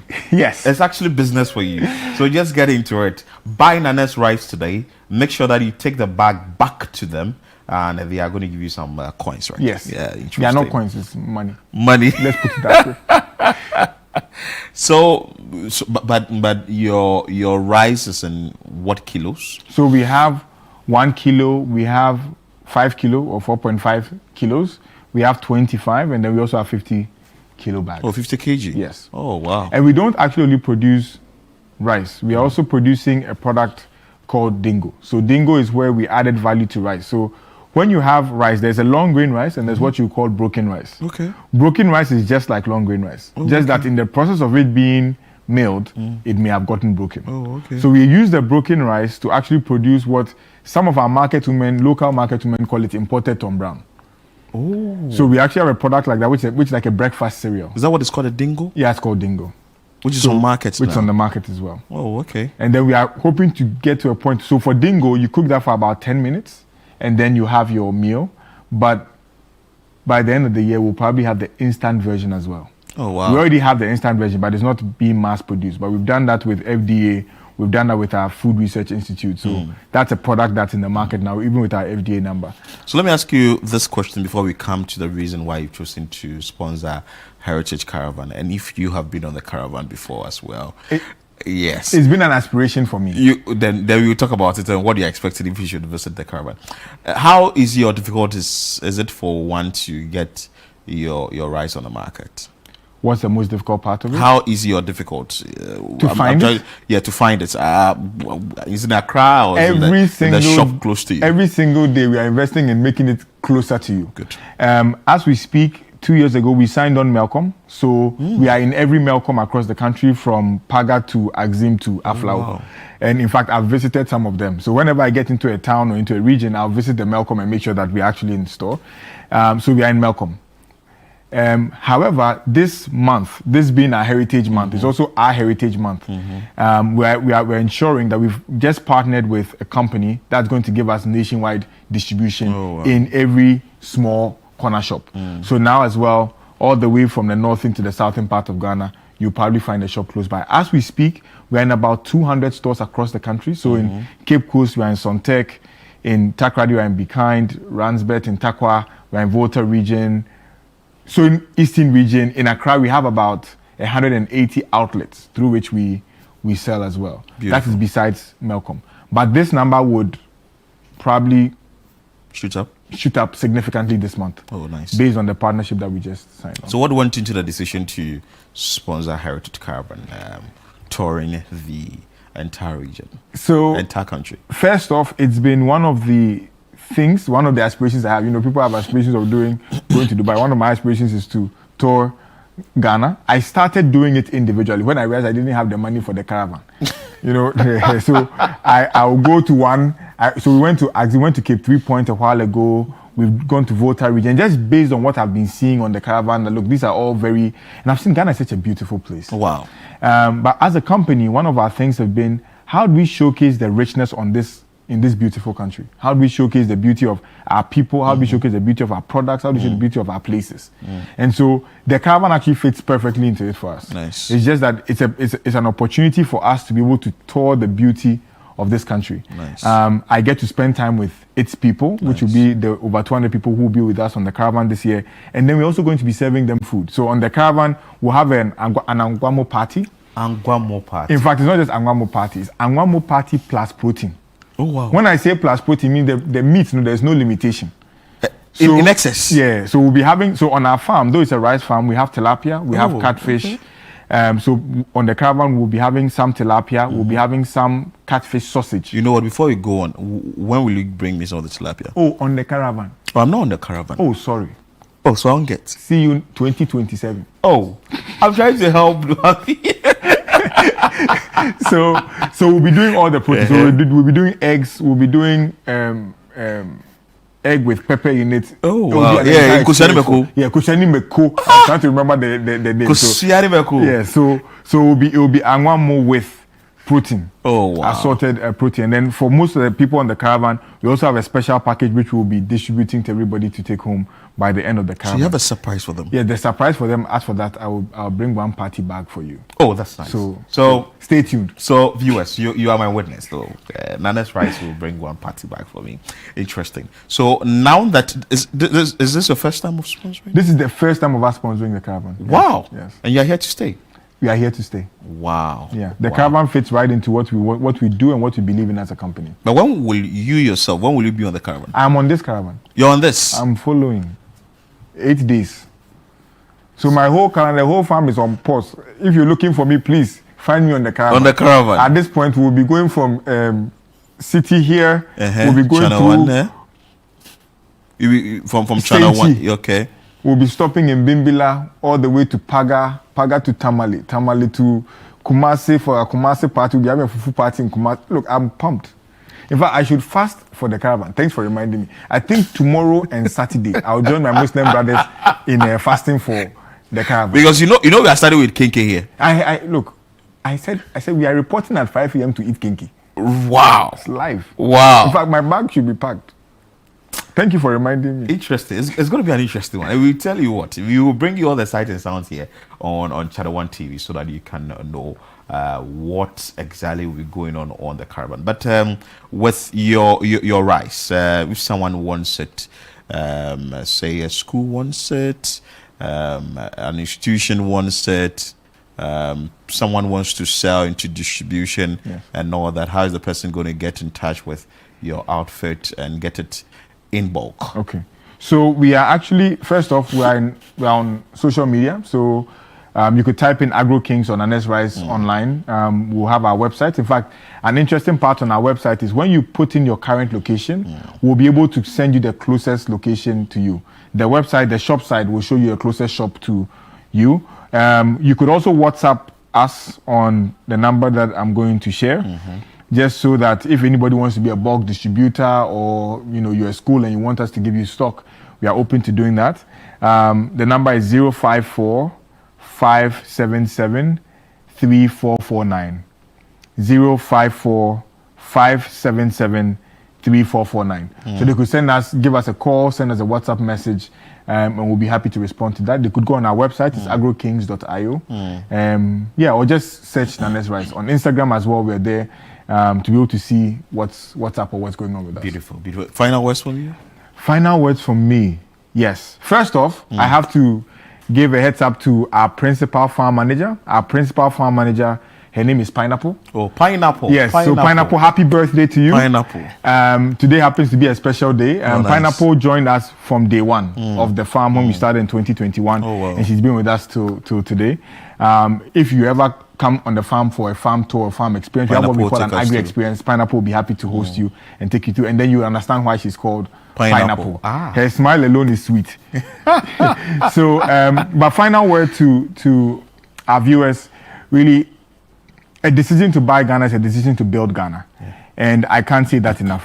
One of the things that would help all of us complain a lot less and believe in the future or have the hope in the future that we want, it will be a decision for us. When you get to the store and you see an imported rice option and a local rice option, make a decision to choose local rice. When you see imported pork, make a decision to choose the local version. When you see imported water, make a decision to choose the local version. In every single decision you make, a decision to buy Ghana is a decision to build Ghana. For me, for instance, almost all my outfits made in Ghana. Even my watch, Caveman, shout out to Caveman. My shoes, Chase shoes. You know, so we are very intentional about being able to build our country. Our farm has a little over 500 staff. And that is only possible because we are doing this locally. If we're importing, if I was importing rice, I'll probably need to hire not more than 5 people.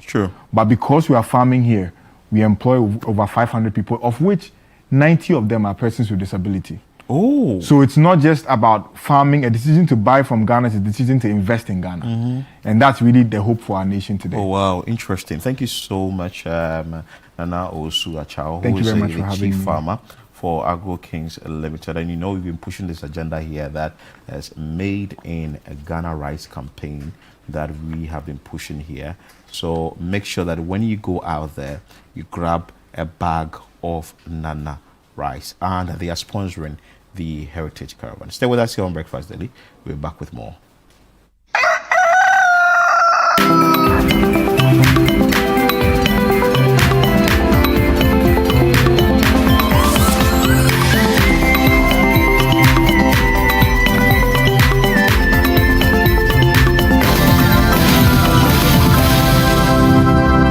All right, so that was a conversation with Nana's Rice, and of course, Philip had it with him.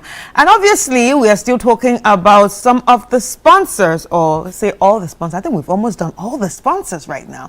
But obviously, you know that Ghana Tourism Authority joined us in the last minute, and they have a rep here to tell us why they joined the Heritage Caravan. Ladies and gentlemen, we have the Director for Corporate Affairs at the Ghana Tourism Authority, Mr. Bright Asempa Chadide, who is going to be speaking to me. Hi, how are you? Hi, that's great. I think you got the name right. Yes, of course. Chadide. Chadide. Where do you come from? Oh, Charlie. Me, West African. Okay. Yeah. That's great. Ndona Vegbecha. Oh, really? Wow, Ndona Vegbe. Ndona Vegbe. Wow. Et je parle un peu de français aussi. Okay. Petit à petit. Oui. So I'm ECOWAS. All right, so let's get straight into it. The Heritage Caravan 2026 is right in the corner. It's going to start on Sunday. They're going to be going around 14 regions. How is this important to the Ghana Tourism Authority? I think it's very important because it aligns with our mandate to promote domestic tourism. You know, when people move around, they have the experience. You know, along the route, we're going to create structures, you know, curated experience for them to enjoy. We'll give them access to our heritage site and all that. So when you connect to the people, you feel it more, you understand them more. Yes, that's why it's important. So is this the first time the Ghana Tourism Authority is coming on board? Yes, this is the first time actually, yes. And I think you people have been super, you know, sustaining it for 10 years has not been easy. It's not easy. So the 10th edition. It's not easy. Give us our flowers. I know now. Right? I know now. Right. Yeah. So the 10th edition, you decided to be part. Exactly. You know, be part of it so that at least we can also help elevate it. Yeah, that's why. So what are you expecting when it comes to the caravan? Okay, so the caravan, we expect people to have that kind of experience they've never had before. Some of the places that we decided that this time they should go, you know, and immerse. You know, culture is immersive. When you immerse with the people, you understand them, you taste their food, you feel the way they feel, you understand them better. That is the experience we want the caravan night to have. Okay, and let's talk about local tourism in Ghana. How is that going, by the way? Oh, local tourism has been very fantastic, and actually we encourage corporate institutions to also, you know, support tourism activities in the community. That's the only way we can do it. You know, GTA cannot do it alone. CTFM, Channel 1, you're doing some. Other media houses are also doing some. Corporate bodies should also come on board. Let's all help promote, you know, our domestic tourism. All right, talking about the domestic tourism still, do you think most of these sites, the tourist sites in the country, are well, say, put together or well developed for people to actually say, okay, you know what, I want to go here. I want to go discover this place. I saw it on TV. I probably saw it on social media. Do you think they're well developed? And also the people, are the people ready to accept tourists in those areas? As for people ready to accept tourists in those areas, fantastic. You know, Ghanaians are very hospitable. We welcome people. So, well developed, yes, I think we can do more. But however, the state of it is not bad. People can come and, you know, experience. What Ghana Tourism we want to do is to create experience around it. For example, you go to, let's say, Kakum National Park. What is there after canopy? What kind of experience? People say, I just walk on the canopy. No. And take pictures. Exactly. You know, we're trying to put together something, redevelop it to make it experiential. When you go to Cape Coast Castle, you go, oh, this is where the slaves were, this is where they poo-poo, this is where they did that, you know. After that, what? Exactly. You know, the experience should be something that is well structured. So, for example, when you see all the caves or whatever, you come out, maybe you see a group of people who have actually thought through this, you know, displaying, narrating what the people went through. You see, you feel it more. And these are the experiences we want tourists to have when they come into the country. And what's the Ghana Tourism Authority doing to, I mean, to get those experiences, you know, rolling? Because obviously you said you go to these places, you just walk on the bridge, or you just walk, or you just get into the slave castle and they tell you this and that. When you come out, what next? So have these experiences started already, or are you working on them? Yes, actually. For example, I can talk about Kakum. We're going to redevelop Kakum, which has actually started, you know, and add more to it. If I say add more, we're building a spa. Oh yes. You know, we're building eco lodges. So when people go, they just don't walk on the canopy and come back, you know. Stay there, you know, feel the environment, breathe the very nice air, you know. That's the experience we're talking about. Wow. So recently, iShowSpeed came to Ghana, right? So tell us, what has that done to the tourism in Ghana? Obviously, we've been hearing it. Maybe we experienced it, but you are the tourism authority. So tell us what that has done. Are there statistics that are showing that, you know what, this actually helped us? This has gotten better thanks to this guy. So tell us. In fact, kudos to iShowSpeed. The guy really did a wonderful thing by coming to Ghana, and he has not stopped actually. He said he's bringing Ronaldo to Ghana. We've received a lot of calls through our call center. A lot of people want to come to Ghana and experience, you know, and everybody is talking about the Nkuto. You know the Nkuto I'm talking about. They want to have that experience. Yeah, that's what I actually put on my skin. Oh, really? That's my cream. For real. Yeah, that's great. That's what I use. That's great, you know. So people really want to come and have the kind of feel that iShowSpeed, you know, is showcasing out there. So it has really sold Ghana and marketed Ghana. Yeah. So now that it's sold Ghana and marketed Ghana, that means a lot of people are going to come into the country. A lot of people will be coming. Now, if a lot of people are going to come into the country, another thing that they've been complaining about is the prices of the hotels. So, what are we doing to fix that? Because it seems like that's one of the problems that most tourists have. Like, oh, okay, accommodation is expensive. Even for local tourism, if you want to go to, I want to go to some places, but when I look at the price, I say, Jesus, let me just stay in Accra. So tell us what's going to happen when our CEO, Mami Fawajeto, took office, you know, when she was appointed. That was the first thing, you know, that she wanted to tackle and which she's tackling. So what she's introducing is that she's going to give some kind of soft loans to the hotels. Let them now go green. Let them go solar. Oh, yeah. Okay. Once we do that, it will help reduce, you know, the cost, exactly, so that we can have the hotel prices, you know, coming down. Okay. So very soon you'll see it. Very soon. Very soon. Please, we are going. This place, we hold people accountable. No, you know when we promise we'll deliver. My producers have recorded this. When we promise we'll deliver. Very soon. Like, is there any timeline to it? Because very soon can mean like next year. Let me not rush to give you a timeline, but you see it. You're very diplomatic. All right. So back to the Heritage Caravan. Yeah. Like you said, this is our 10th anniversary. When it comes to this, what would you advise people on events like this? Well, for everybody out there, all we can say is you have to come and join the Heritage Caravan. If you're not registered yet, we are going, and it's going to be very experiential. It's going to be, the 10th edition is going to be a boom. It's going to be something of a difference. So if you are out there, come on board, join the bus. The trail is on, and we're going to make it happen. And what should people expect from GTA on the caravan? Oh, GTA, I told you that we're going to actually give you an experience along the route. Oh, so the experience starts with them? Along the routes. Okay. You're going to see it. I mean, let it be wow. Let's not talk about it yet. If you want to feel it, you have to join us. Okay, no problem. Thank you so much. But unfortunately, not everybody can join because it's sold. It got sold out before some people reached out to pay. But there's still next year, and who knows? GTA might be back again. Definitely. Mr. Bright Asempa Chadide, thank you so much. But just before I go, let me take the opportunity to invite everybody. Come Monday, the 2nd of March. We are launching the National Heritage Month at the Nationalism Park, 10 a.m. Nationalism Park, yes, 10 a.m. 10 a.m. Okay.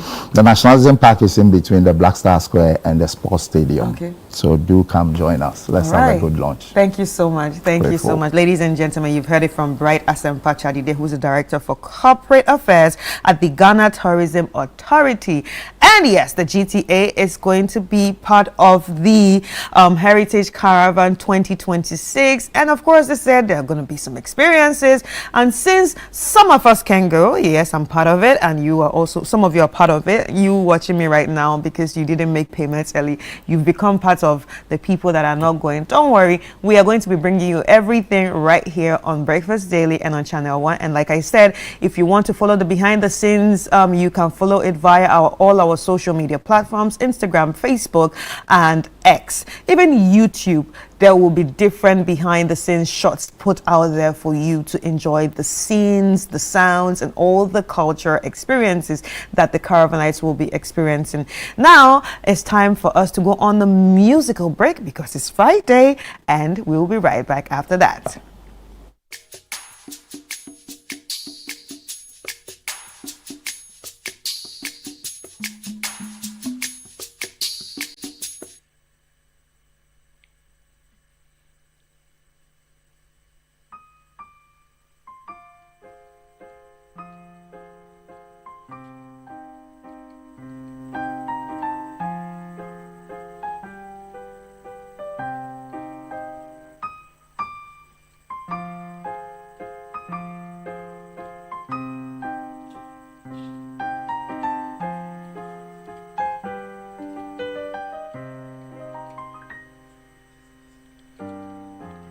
Je te parle d'un temps que le moins de 20 ans ne peuvent pas connaître. Mon menton, c'est ton lail, accroché ses lilas jusqu'au sous nos fenêtres et sur l'ombre garnie que ne peur Mélanie ne fait pas de mine. C'est là qu'on s'est connus, moi qui criais famille et toi qui posais nu.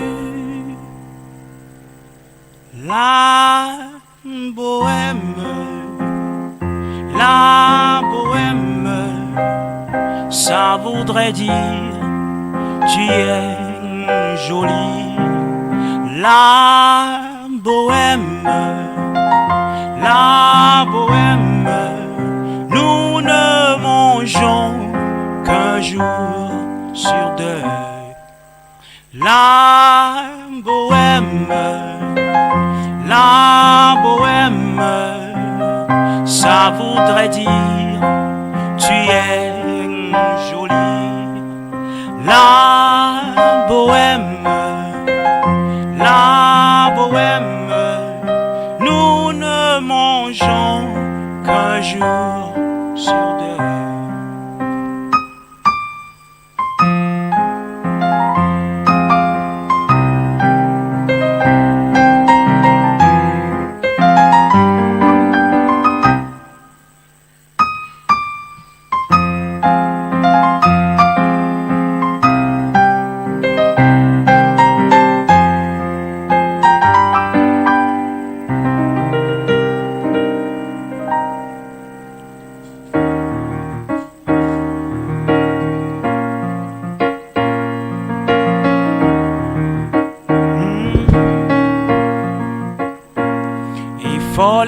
for you, is that what you want from me? If falling for you is a cross I have to bear, if falling for you is not what it takes to be with you. But what you don't know is that I've already falling deep for you.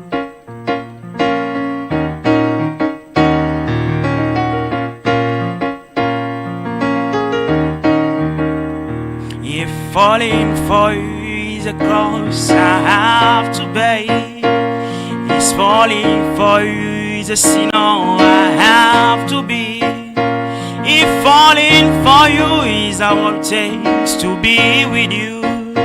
But what you don't know is that I've already fallen deep for you. But what you don't know is that I've already fallen so deep for you. But the truth is, you have not fallen for me.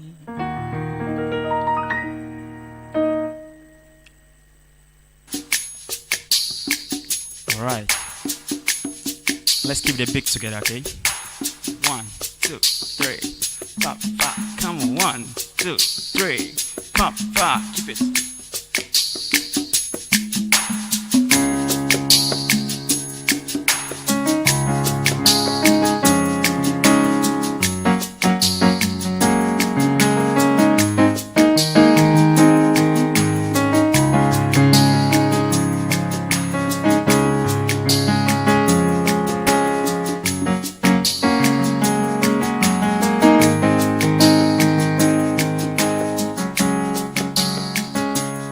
Que vale si bessiene et son gâteau et nous gakelo ne muni bekame e inaode abe bavilo ye komia fa voaji depo la signe belle mi magne più vivo, ciò ma vode e l'agnolo per il cacco e l'agnolo a dupli du duo blavi confond o la tolo e l'agnolo per il cacco e l'agnolo nie homa konu ma boji jofu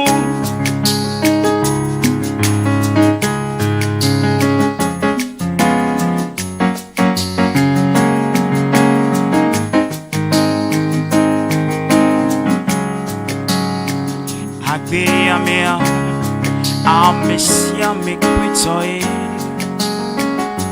Lusinye toa Aumyare ke mate mahuela siwo Novi Mebe bojiri Noto viadiku Bere kaela chenao Fwai menyabe Nyemau magle mudio Ela na mazunane Nanye pometo bereka Ela nyolo Bereka ko ela nyolo A du plus du duo Plaire vi confond o la tolo Ela nyolo Bereka ko ela nyolo Nye homa kolu Makboji jofu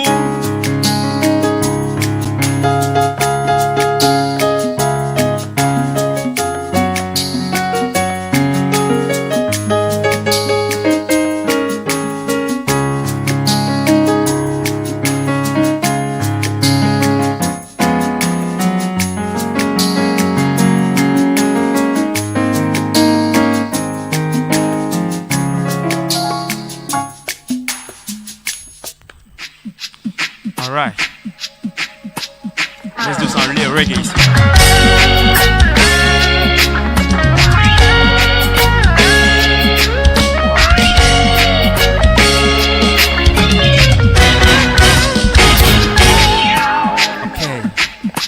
Here I am, standing outside, feeling the cold of the night. Yeah, she comes, perfectly made, the goddess of my dream. Here I am, standing amazed at your beauty and your charm. It was love, I felt love, so much love from a distance. It was love, I could see love, so much love from a distance. I couldn't take my eyes off you, speechless. You made me. I couldn't tell if I was daydreaming or better still. It was heaven on earth. Come on. It was love, I felt love, so much love from a distance. It was love, I could see love, so much love from a distance. I fall in deep for you, and I wish this feeling never ends. And if I'm dreaming, wake me up. You have all I wanted in a woman.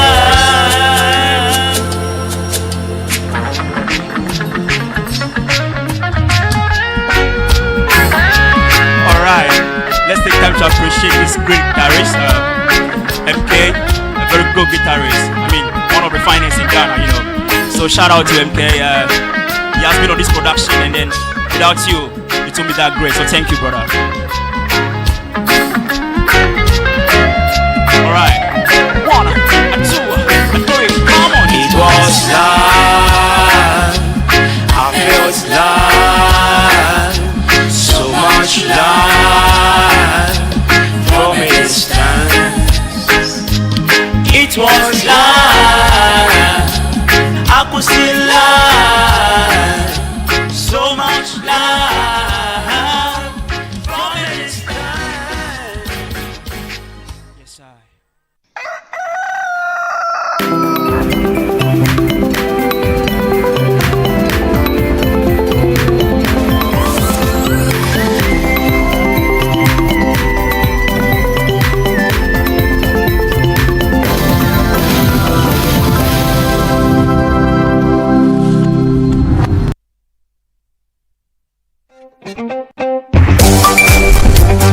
Another payment through Stanbic.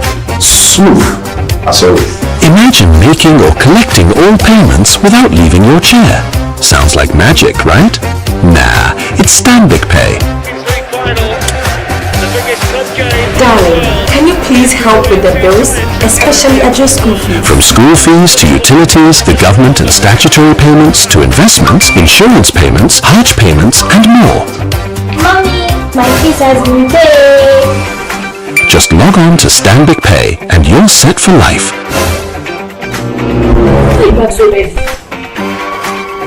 Please tell me everything has been paid.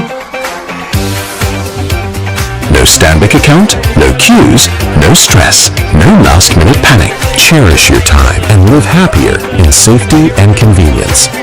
Visit stanbicbank.com.gh or call to get started.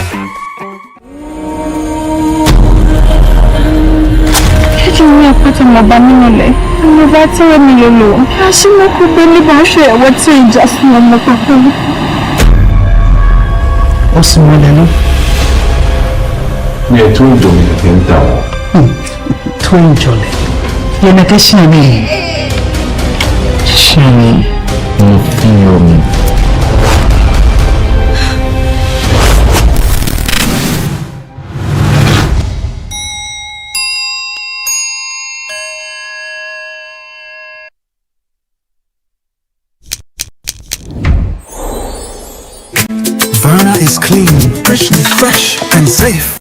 I'm holding my Verna bottle. No plastic seal, no worries. Open and hear the sound like click. That sound means it's fresh, no trick. No plastic seal, but it's still pure. Cool and clean, you can be sure. Verna leads the brighter way. What takes my doubt away? If it clicks, it's Verna. If it clicks, it's clean. Sip it, feel the difference. Verna water, pure and green. Click, open, sip.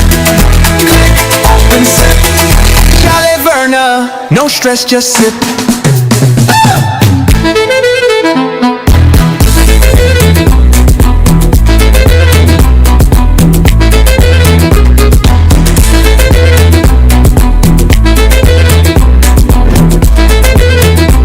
Jolly Verna, no stress, just sip. This advert is FDA approved.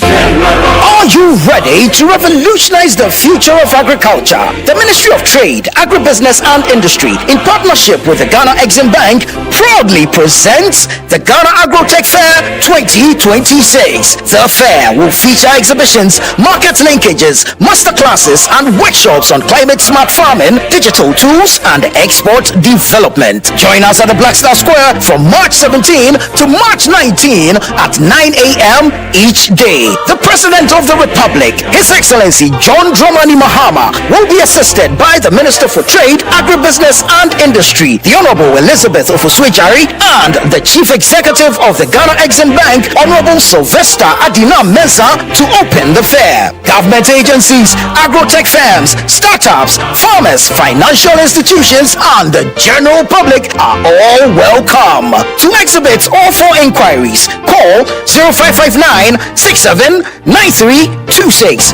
or 0242 585419. Ghana Agrotech Fair 2026, transforming agribusiness through local innovation and technology.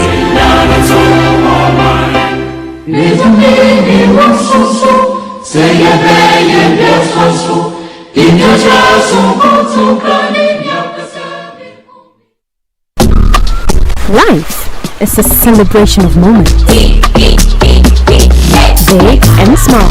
I'm feeling the heat. With Piva Drink, every moment becomes a refreshing celebration. From the beach to your home, in every corner of your world, Piva Drink at the best of refreshment. Give me Piva Pato and Tandy.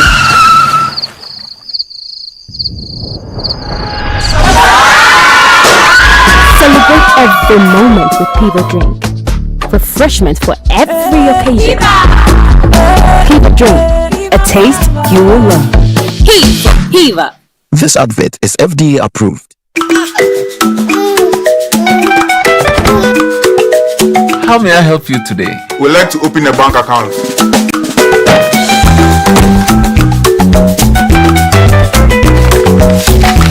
Sign here, sign here, sign here, and here. And now you draw direction to your house. I need your thumbprint. And I'll need your birth certificate too. No, I need the original. A lot has changed since you bank like this. So have we. We've made it easier than ever to open an account online and bank on the go through our mobile app, online banking, and more. EcoBank, a better way to bank your way. Sign here, and here. EcoBank, the Pan-African Bank. Watching DSTV means getting the TV you love. But staying connected means getting something extra. Stunning.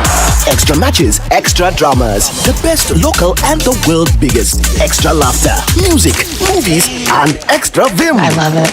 Just stay connected or reconnect and get upgraded to the next higher package at no extra cost. Charlie, we got you. Keep watching. Get more with DSTV. Have you ever felt like giving up? Like nothing is working? No matter how hard you try? Discouragement can be heavy. But what if this isn't the end of your story?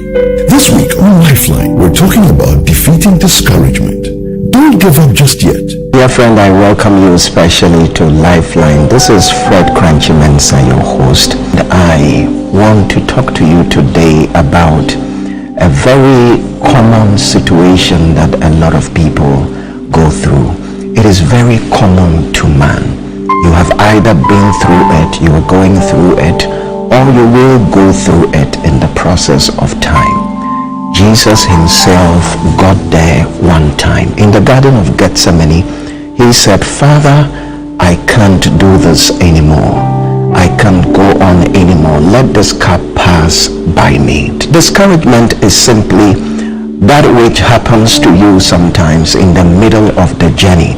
When you are traveling through your dream, when you are traveling through your marriage, when you are traveling through your ministry life, when you're traveling through your business life, sometimes when you get to the middle of your journey, this is something that can happen to you. It is called discouragement. Your breakthrough may be closer than you think. Tune into Lifeline every Tuesday and Thursday on Channel 1 TV at 10 p.m. Feel the energy and reconnect with your roots this March at the Back to Your Village Food Festival 2026. Join us for a celebration of Ghanaian culture and cuisine from all across the country. Northern, Akan, and Southern villages will all be represented. It's more than just food. It's about culture, family, and memories that last a lifetime. Let's come together this March to discover the flavors that make us who we are. The date is 28th and 29th of March 2026. Venue is the A4 Children's Park. The time is 10 a.m. through till 6 p.m. each day. Interested vendors can register by calling 0205-973-973. The Back to Your Village Food Festival is powered by Channel 1 TV with support from 97.3 City FM.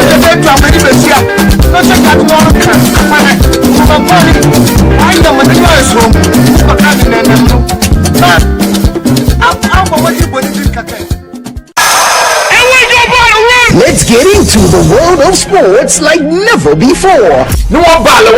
You know how we do it on Fridays. Join us every Friday at 7 p.m. on 97.3 City FM for Sports Panorama, your ultimate destination for all things sports. One of the biggest scandals in this country's history. You can't spend 250 million USD and come out with that.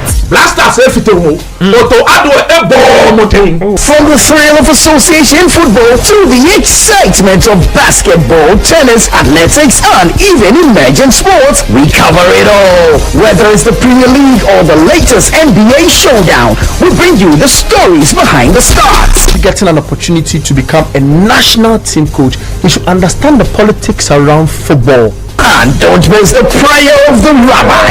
Joe Zabal. How Zabal there? Zabal won We're not just about the games, we're about the community. If you are going to be given this kind of treatment, then you need to be that guy. When I look at him play, he is not it. Or when it's time for Don't Call Me. Join the conversation as we connect with fans across the country and beyond. What's the latest updates? Send us your thoughts and we'll feature your comments live on air. And remember, we like to hear your predictions for matches and your thoughts in general. Think you know who's going to win? Let us know. Big shout outs to my YouTube people. Tune in every Friday at 7 p.m. only on 97.3 City FM. Sports Panorama, where sports come alive.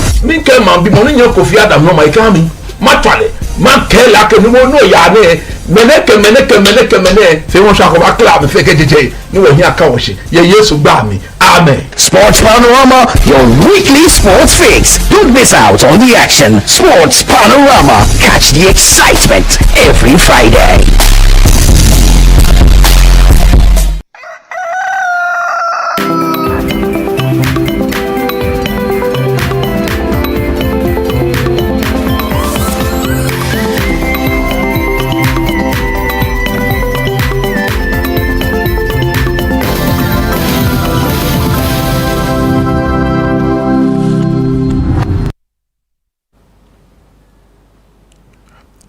Hello, everyone. Okay, so we'll be having a debate today using the British parliamentary format. That means that it's a format that is a model over the British Parliament. In this debate, there will be opening government, which will have 2 speakers, and then there will be closing opening opposition, which also have 2 speakers. Normally, there will be a closing half of the debate, but for the purpose of this debate, we will only be doing the opening half. In this debate, debaters are given the topic 15 minutes before the debate starts, and they have no access to internet. They can't speak to anyone except their teammates, and everything that they speak on has to come from them. So it's a pretty intense debate format. I'll be moderating the show. My name is Erica Samoa, and I'll be giving out the motion, and from the time I finish reading the motion, the debaters will have 15 minutes to prepare for the round. The motion for today's round reads that this House believes that non-Western countries who were once colonized, when fabricating the material culture of national identity, open bracket, anthems, street names, holidays, flags, etc., bracket close, should privilege pre-colonial history and notions of indigeneity over themes of anti-colonial resistance. I'm going to take that again. This House believes that non-Western countries who were once colonized, when fabricating the material culture of national identity, open bracket, anthems, street names, holidays, flag, etc., bracket close, should privilege pre-colonial history and notions of indigeneity over themes of anti-colonial resistance. You have 15 minutes to prepare for the round, and we'll begin the debate shortly. Thank you.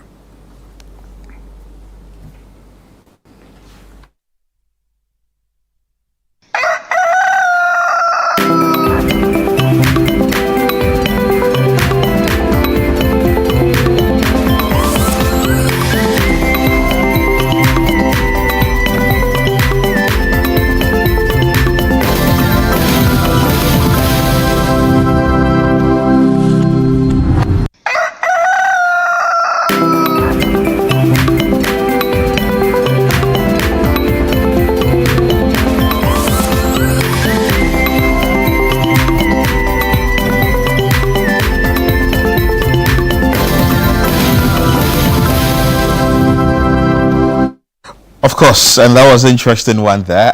The debaters have been given 15 minutes to prepare themselves to give us what they know about that particular motion, whether they are for or they are against. It's the inter-university debate demonstration, and this is what you are going to see in the month of March. We'll be giving you the date actually where this particular event will be happening.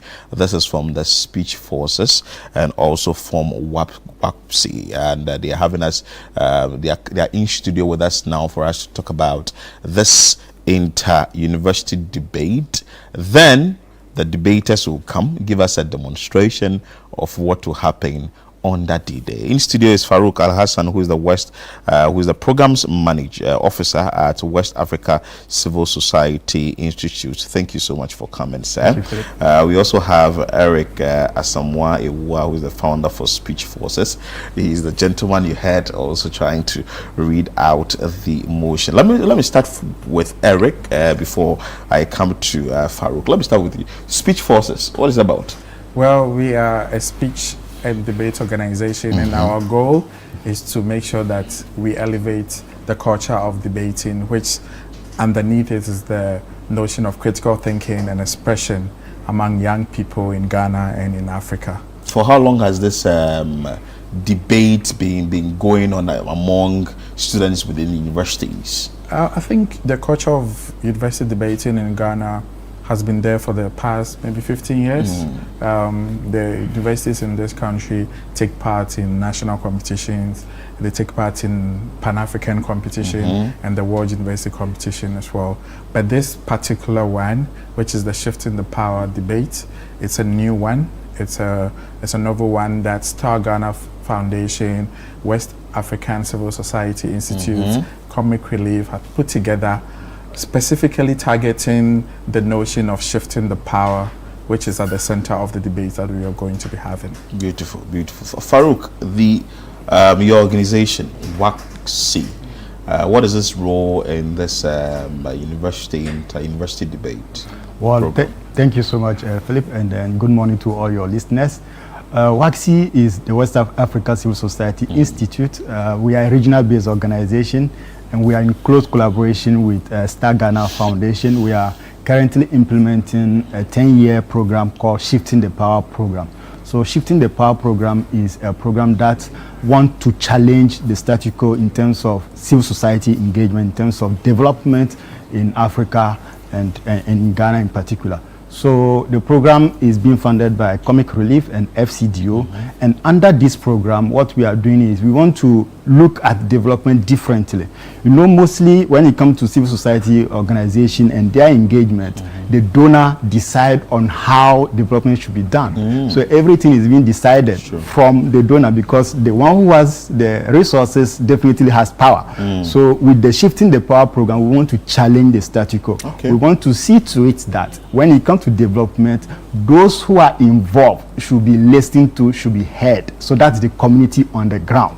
So Shifting the Power program is a novelty in terms of development practices that we want to see to it. So we've been implementing this program in Ghana for the past 5 years, and it's going to be a 10 years program. So we are working across the entire country, and we thought of this debate because we want to give opportunity to the young generation to be able to also be part of the engagement, to be part of the development of our country, so that adults or donors or funders should not be those who decide what should be done to the young folks or what should be done to the society. So this debate is a platform that will leverage on the ability of our youth, you know, to be able to express themselves, to let people know what they want and how they want development should be done, not being decided by adults or by those who have the resources. Especially, and these debaters, you see that if legislators, if you are not a good debater, you cannot make your point on the floor of Parliament. Exactly. And I think it's a step in the right direction that you are trying to inculcate this discipline into the students we see in the various universities. But your debaters that we have today, who are going to give us what they have when they come back in the next 15 minutes, which institutions are they coming from? Oh, they are mostly from the University of Ghana. Oh, okay. Society. They're here for the demonstration. Oh, wow. Yeah. But this particular event, which universities, students from which universities are participating? So, with this being the inaugural edition, we have 4 universities that are taking part in it. Of course, there's the University of Ghana taking part in it, and then we have University for Development Studies from Tamale. We have the Kwame Nkrumah University of Science and Technology, and last but not the least, we have Ashesi University. So those 4 universities will be taking part in this inaugural edition. But how are students welcoming this thing? I know two of our colleagues that work here, Jude and Hansen, I understand that they were part of this debate. How do students welcome this? I think debating as an exercise is exciting, right? Because I think it's one of the holistic extracurricular activity that any student may want to take part in, because that's where you get to perfect the most important soft skills that you might need in your life later on. So for this, especially for this particular program, you can imagine that based on the debate, the students are likely, all the participants are going to be aware of the issues that surround the civic spaces, and they are going to be future leaders. So that awareness is very important. But not only that, doing debating also means that you'll be able to express yourselves. Sometimes those are the most important platform that you can use to challenge some of these things, if you can really fully express yourself. So these things come hand in hand, and if that's what I think it makes most students really, really happy to take this. And also I think mostly when you exhibit these skills, you are preparing yourself to be a leader. It's true. And you can fit anywhere. So amongst our debaters, some are medical students, some are law students, some all sort of things, and because of that they can stand out wherever they find themselves. In all fields. Farouk, these debaters, do you sort of train them in the process and all that?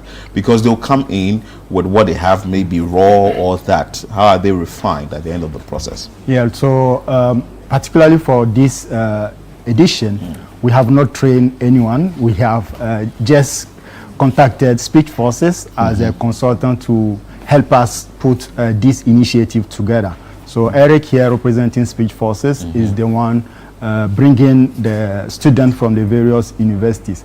And then it's not like we have already prepared the motion that students are aware of. I saw it. You didn't prepare them. They just wrote it here. Exactly. So it's going to be open. It's going to be what is going on in our daily life, right? So the students are going to just express themselves, let people know what is going on and how they feel development should be done.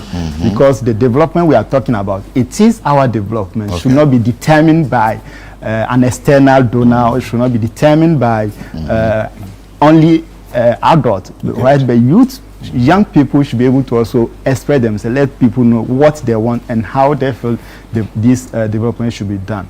Good. So the competition is going to take place a particular day. Yes. Share with us. I know there is a preliminary stage and there is a grand finale stage. Share with us details of you got that right. So the debaters are all going to come together on Sunday.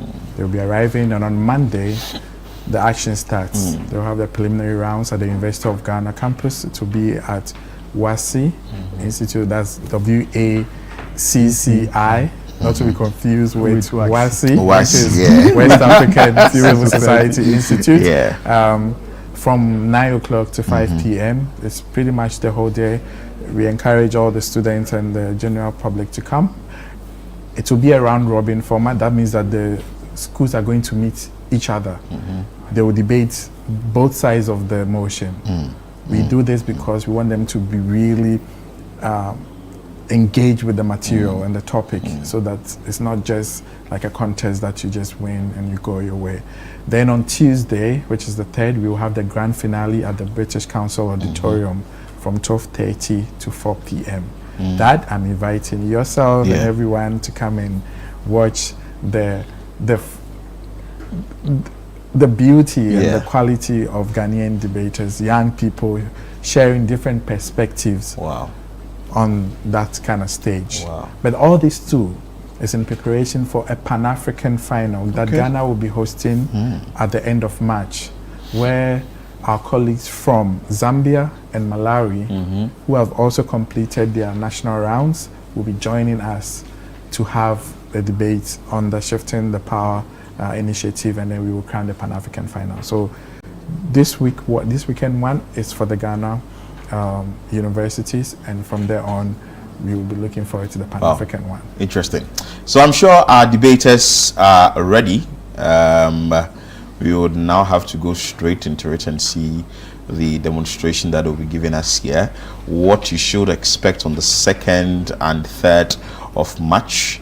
2026. Farouk, you have something to say? Well, I just want to use this opportunity to thank Eric and Speech Forces team and say that Star Ghana Foundation and WAXI really look forward to see that young people are involved in the conversation, right?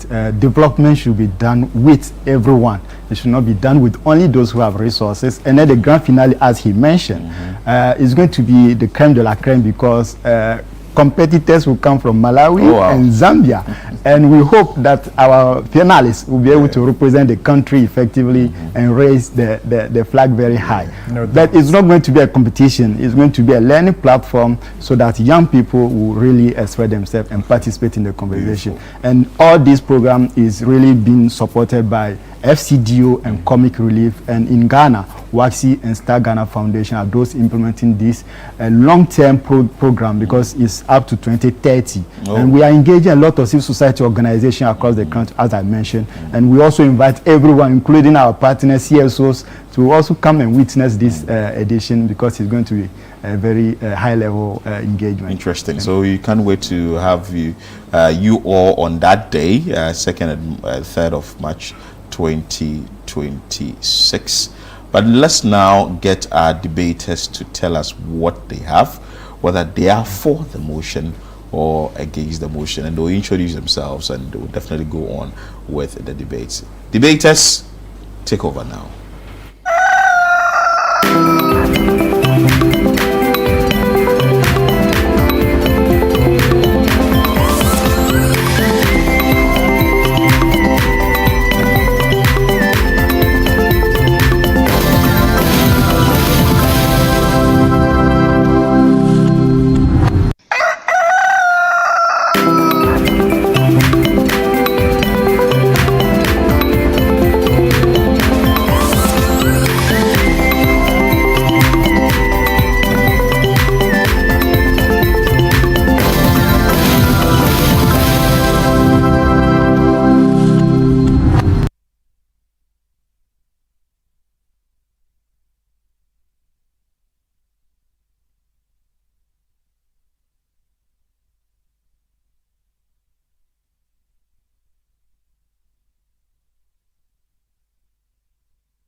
Okay, we are ready for the debates now.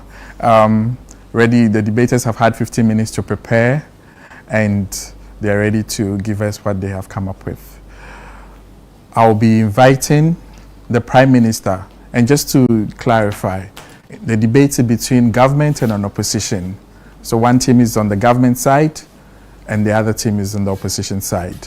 So from the government side, I'll be welcoming the Prime Minister, who will have 7 minutes to deliver their speech. In the course of their speech, there could be point of information raised on the other side to interject, and the Prime Minister may have an opportunity to answer those questions in the course of the speech. So if you see that, that's what it is about. So without wasting time, let's welcome the Prime Minister to begin the debate for us. How are we being timed? Right.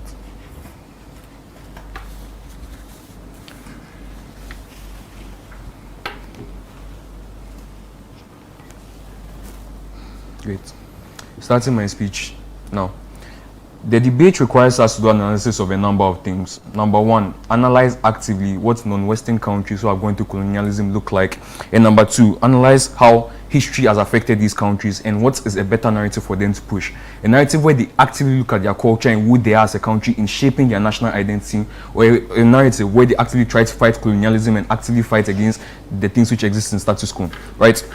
Very simple things, comparative, and what the comparative looks like. In our world, which is the opening government side or the proposition side, what we are actively doing is that we are creating a narrative which looks at the history of these places and says that we want to build or fabricate a national identity, or want to build ourselves around who we are as a people, what our history has been like, where we came from, and where we are in status quo. The comparative on their side is that at any point in time, they are dealing with the immediate things within status quo. They are dealing with the colonial powers which exist and getting these colonial powers out. What does this mean? It means that at any point in time, on a debate or a conversation which comes about a conversation of time and how time is needed, our world is a world which actively looks at who we were in the past, who we are immediately and how we build a history which looks into the future and is more relevant. The comparative on their side is they think only about the immediate, think about, oh, we need to get the oppressor out of the country as quickly as possible. We need to make sure these people are getting out of our country immediately, and they build narratives around this. The problem with this is very simple. These narratives are short-lived and only deal with the immediate needs of the people. But the problem is the material culture which is actively being built are things which can't necessarily be changed in the future. So what this looks like is when Ghana makes its national anthem, Ghana doesn't get up at 60 years old and say, okay, the national anthem doesn't serve its purpose anymore, we have to remove its national anthem. Ghana continues to use this national anthem. This national anthem itself isn't something that necessarily benefits the people within which immediately benefits the people living 60 years later, because they don't feel the same struggles and needs which the people within the past felt. When we build it around our history and our identity as individuals, it becomes significantly easier to create meaningful change, because if nothing at all, the stories which are built about the identity of these people, it's lives on. What does this mean? It means that, very simply put, it's something which can last with the people significantly longer and can serve a greater purpose. But why is this really important? Because I've told you a lot of analysis or argumentation about why this history is something which must be sustained. I think the sustenance of these things means that a national identity is easier to foster and easier to care about within the youth within the country. Why is this relevant? It's quite simple. In status quo right now, we are seeing a significant amount of apathy towards the country. We are seeing a significant amount of people being less likely to engage with governmental frameworks and to engage with the country because of the fact that we built ourselves around certain frameworks. We think that a world which gives us a way for people to care about the country even into the future without necessarily caring only about the colonial past is something which is really important. Andrew? We think the fight against colonialism is a big part of their history that should not be ignored, and that's why we argue what we argue. It is impossible to ignore the colonial history which exists due to the impact it has had on a global scale. Slavery is something which cannot be ignored. The fact that this has actively affected our ability to develop is something which cannot be ignored. When you build our national history around other things, you will still care about these things because it's something which is going to be taught internationally. Even in the United States of America, which probably hasn't suffered nearly as much as the African countries from colonial legacy, still teaches these things as a very active part. There's Black History Month. There's no reason why we as Ghana must build our whole identity around these things. But based on his POI, it leads me to the second level of argumentation. The argumentation around the building of self-identities and how it actively impacts people. We think that we shouldn't build our identity around oppression because the kind of information or the kind of interactions we build for other people or the kind of way we portray ourselves actually impacts the people within the state and the way other people engage with that thing of itself. We think that in a world where we constantly tell people that we are the constant victims of oppression and that we must constantly fight oppression, these people are less likely to actually, number one, spend a significant amount of time to develop themselves in ways which are meaningful and actively create meaningful change within society. What does this look like? Because it sounds pretty abstract. But to simply put it, in a world where you constantly educate people only about their oppression, without telling them about their capacity to fight, about their resilience, about the history they built for themselves and how they constantly fought against, how they constantly created change meaningfully for themselves, you create a world where people are less likely to actively work upon their culture and create things which can innovate and create the world a better world for all of us. What does this mean? Yet again, quite simply, it means that our African culture has so much to offer to the world. But because we've built our identity around Eurocentric methods or Eurocentric metrics of what is good for society, we are actively building ourselves around those things and building identity around those things. We think that the national anthem being like Slovakia's own or for some reason like some other country means that we are more developed, even though our African culture has other things which are essentially as valuable. In a world where we look back on our history, we see the value of our African culture. We can actually incorporate it into global systems and can create systems which are significantly more beneficial and more impactful. What does this look like? Even with malaria, drugs, all of these things, realize that older medicines could potentially have cures. We are capable of implementing these things. We are helping the world significantly. What are the impacts of everything I've done? Two things, and very simply. It means that, number one, the people within the country are better capable of realizing that they have significant amount of value and that their culture is something which they must care about. They go back, they actively work on these things. Number two, if we spend a significant amount of our resources actively trying to develop instead of trying to fight an oppressor who is probably not going to care about us, and most importantly, the most important impact, you create innovation which is African-centered and which actively cares about the African continent and who an African is and changes the world. No better day to be proposition. Here. Thank you so much for that speech. I think moving on from the debate, we would like to welcome the leader of opposition from the opposition side to state their case.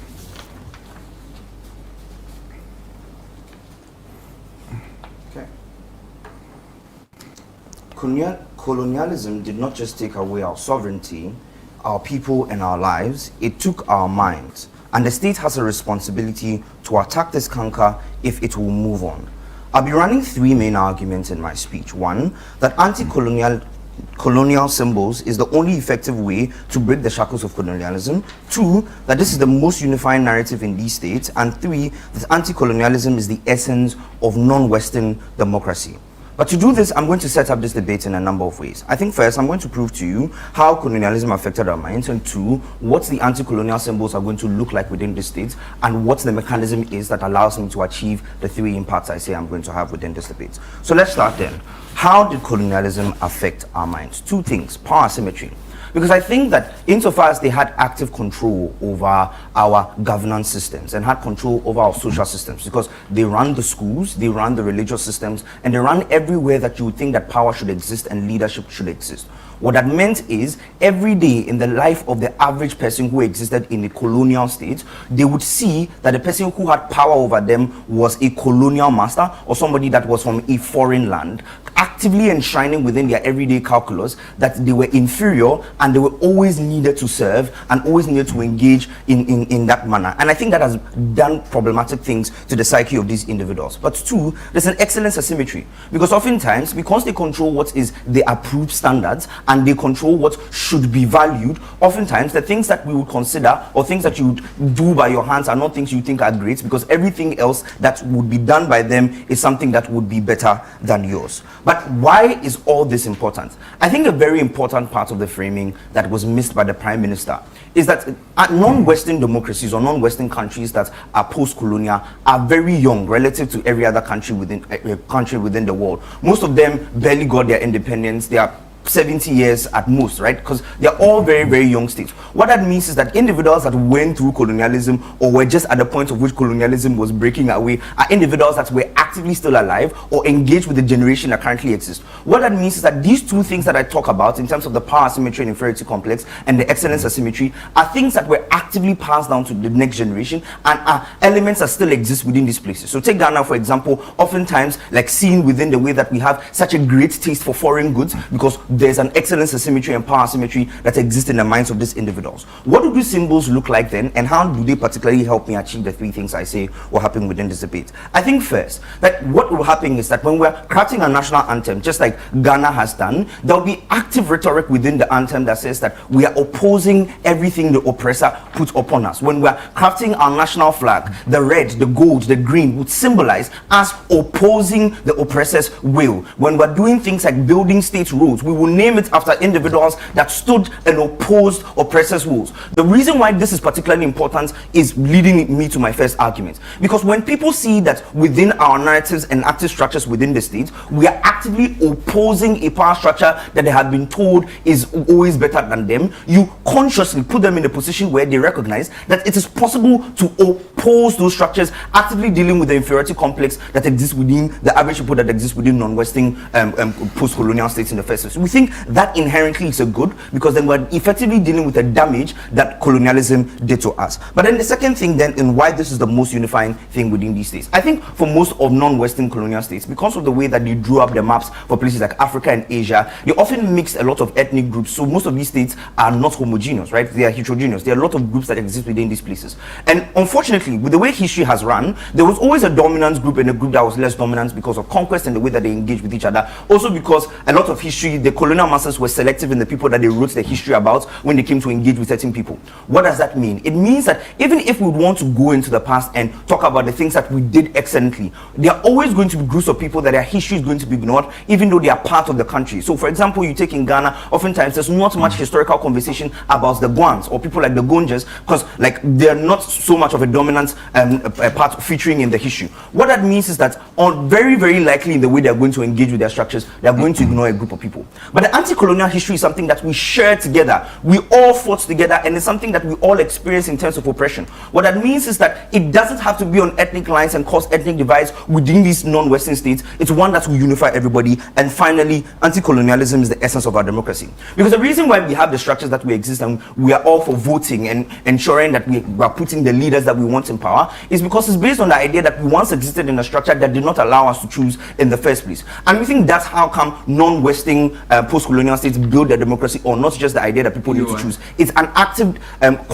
conversation around oppression. But the reason why this is important is our governance structures were set up by colonial structures. What that means is that the way that our parliaments are set up often mimic the way that the European parliaments were set up and what's not. The way that our power systems, municipal governments, all those things exist often mimic those structures that exist in the first place. That inherent power structures were built on the fact that a certain group of people wanted to oppress another group of people. That is why so often in non-Western colonial states, what you have is that always a group of people are oppressing another group of people. Let me take your POI then. We all agree that colonialism is bad. The question is therefore, why should we all have a flag which is a representation of colonialism? Why is the whole of West Africa's flag red, gold and green? Why? Because we need to tell the people that it was possible for us to push against colonialism, and not just that colonialism happened. I think that's the most important contention in the debate, anti-colonial rhetoric that is on our side. But moving on to the democracy thing, because these structures were inherently built to oppress a certain group of people, these structures always have a power asymmetry. But when people recognize with anti-colonial sentiments that they always need to push against oppressors, we're always active in our democracy and ensuring that these powers don't harm us in the way that they often do to us. It's been a proud day to be leader of opposition. Thank you so much for that speech, Leader of Opposition. We will now welcome the Deputy Prime Minister to extend and conclude government's case.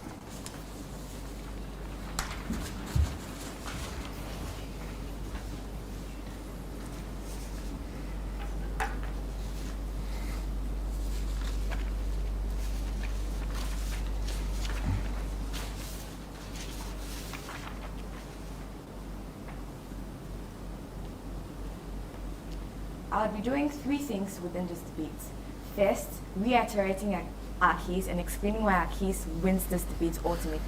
Secondly, responding to Andrew's case, explaining why Andrew's case makes the world worse for post-colonial states. And then thirdly, extending this debate and ensuring that we ultimately win.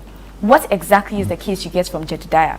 He says three things. First, that anti-colonialist sentiment is important to drive people immediately after colonialism, so the generation immediately after colonialism.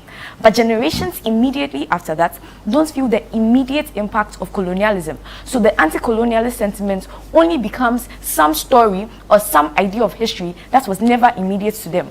What these nations need is a story that is sustainable, that is capable of sustaining generations that come even immediately after the colonialist sentiments, such that when problems arise that cannot be immediately linked to the idea of colonialism, that is bad government, etc., they have a unifying message or a unifying theme that does not seem so abstract as the idea that 56 years ago we were colonized and we had the opportunity to fight colonialism. We think that story is no longer relevant for generations after that. And for post-colonial states, they owe an obligation to ensure that their nations are built around sustainable narratives that ensure the future long run of the states. A couple of responses then. What does Andrew argue? Andrew argues, first of all, that it's an effective way to deal with the inferiority complex that comes with colonialism. A couple of things in response. One, we think that the effect on the mind is an immediate harm on the immediate victims. That is true. But secondly, states owe an obligation not just to the people that are immediate victims of colonialism, but future generations, to ensure that those future generations can have an identity that is beyond oppression and have an identity that is beyond trauma. What does this then mean? We need to then prove that the national identity narrative can foster a mindset that allows people to work together in a way that achieves the impacts that they want. How is this possible? We think that interacting with your national identity, indigeneity, culture, etc., ultimately force people to engage with the unique ways in which they exist in society, different from their colonizers.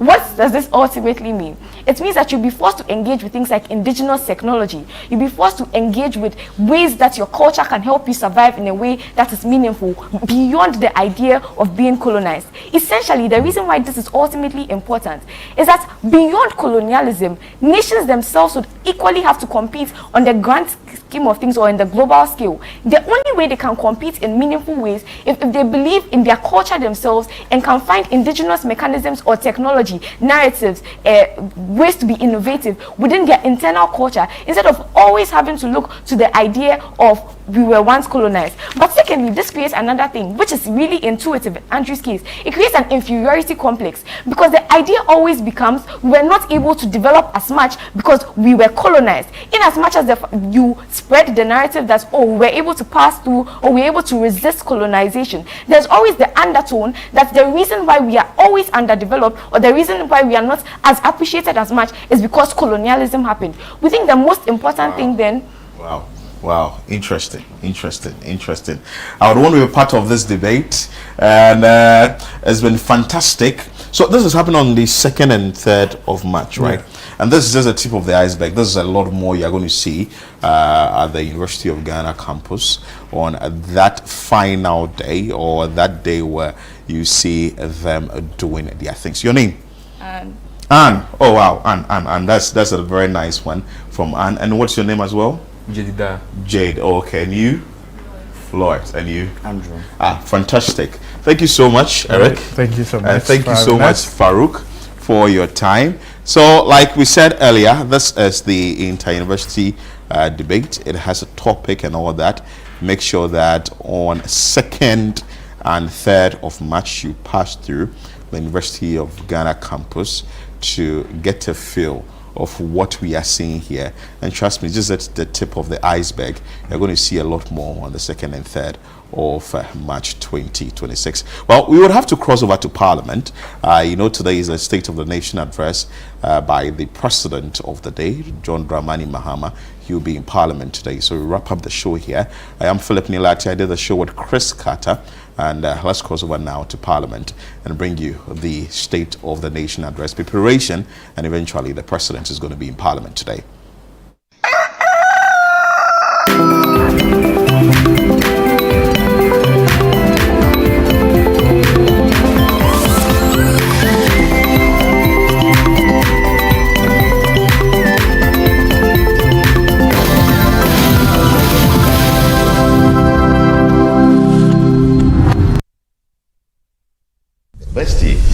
Meet my lovely family. We can do that whilst I'm seated and eating. Let me put on the food before we eat. He will be here for days, and I only find out at a family dinner on the day that he arrives. Morning, family. Everything in my kitchen is actually going. In the UK, I work like a donkey, but here, I eat like a monkey. My noodles just vanished like a spirit had branch. He finished my slightly burnt oil rice. Half a crate of eggs cannot just poof, disappear. Good morning, all. Lisa, have you by any chance gone to the kitchen? Madam, unless the kitchen wants to be my sleep, you are being in the kitchen. If I die, won't you serve food at my funeral? Hey! Heaven save us! Now what's Thirsty. Away! Dad, I'm sure he's gone. Good morning! I thought you were gone. The Blankson family is here. The vibe is too much.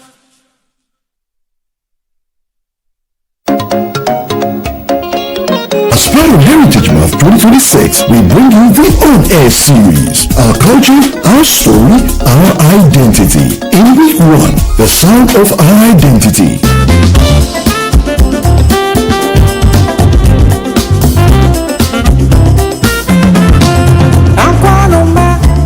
A great one from the legend himself, Charles Kojofosu. In week 2, our past, our power. So the African Personalities idea, first and foremost, started somewhere in the 1890s by a movement called Gonfanti Movement. In week 3, Faces of the Nation. In week 4, what we eat, who we are. A typical Fanti palm nut soup is a United Nation soup. Yes, a United Nation soup. So you have fish in there. I will not make palm nut soup unless I have periwinkle. The Heritage On Air series, 2026. Our culture, our story, our identity will air every Monday to Thursday on 97.3 CDFM at 9 a.m. and on Channel 1 TV at 10 a.m. The Heritage Honor Series 2026 is proudly sponsored by GTP and GCB Bank.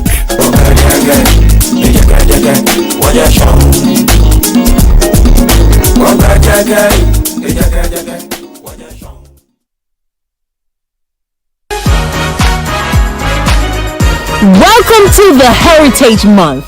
This week on the Upside Down Show, the man who made the Kologa famous, the voice of tradition, culture, and legacy.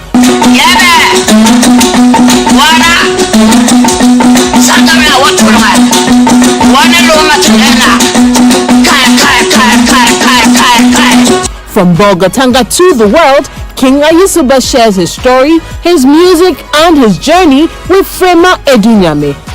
If God will give you something, He will take you to somewhere. Because the bone me are getting to 6 years, I cannot walk. Really? Yeah. Okay. Many people walk. 4 years, I cannot walk. But what was wrong? I don't know. Okay. Because my grandfather used to play Kongo. So they put my grandfather Kongo for the room. Okay. So if I saw the Kongo, I start cry. Why? Because I want play. Okay, but you couldn't walk to go and pay bills. It is our Heritage Month. This is what truly defines who we are as a people. Don't miss it. This Sunday at 7 p.m. on Channel 1 TV.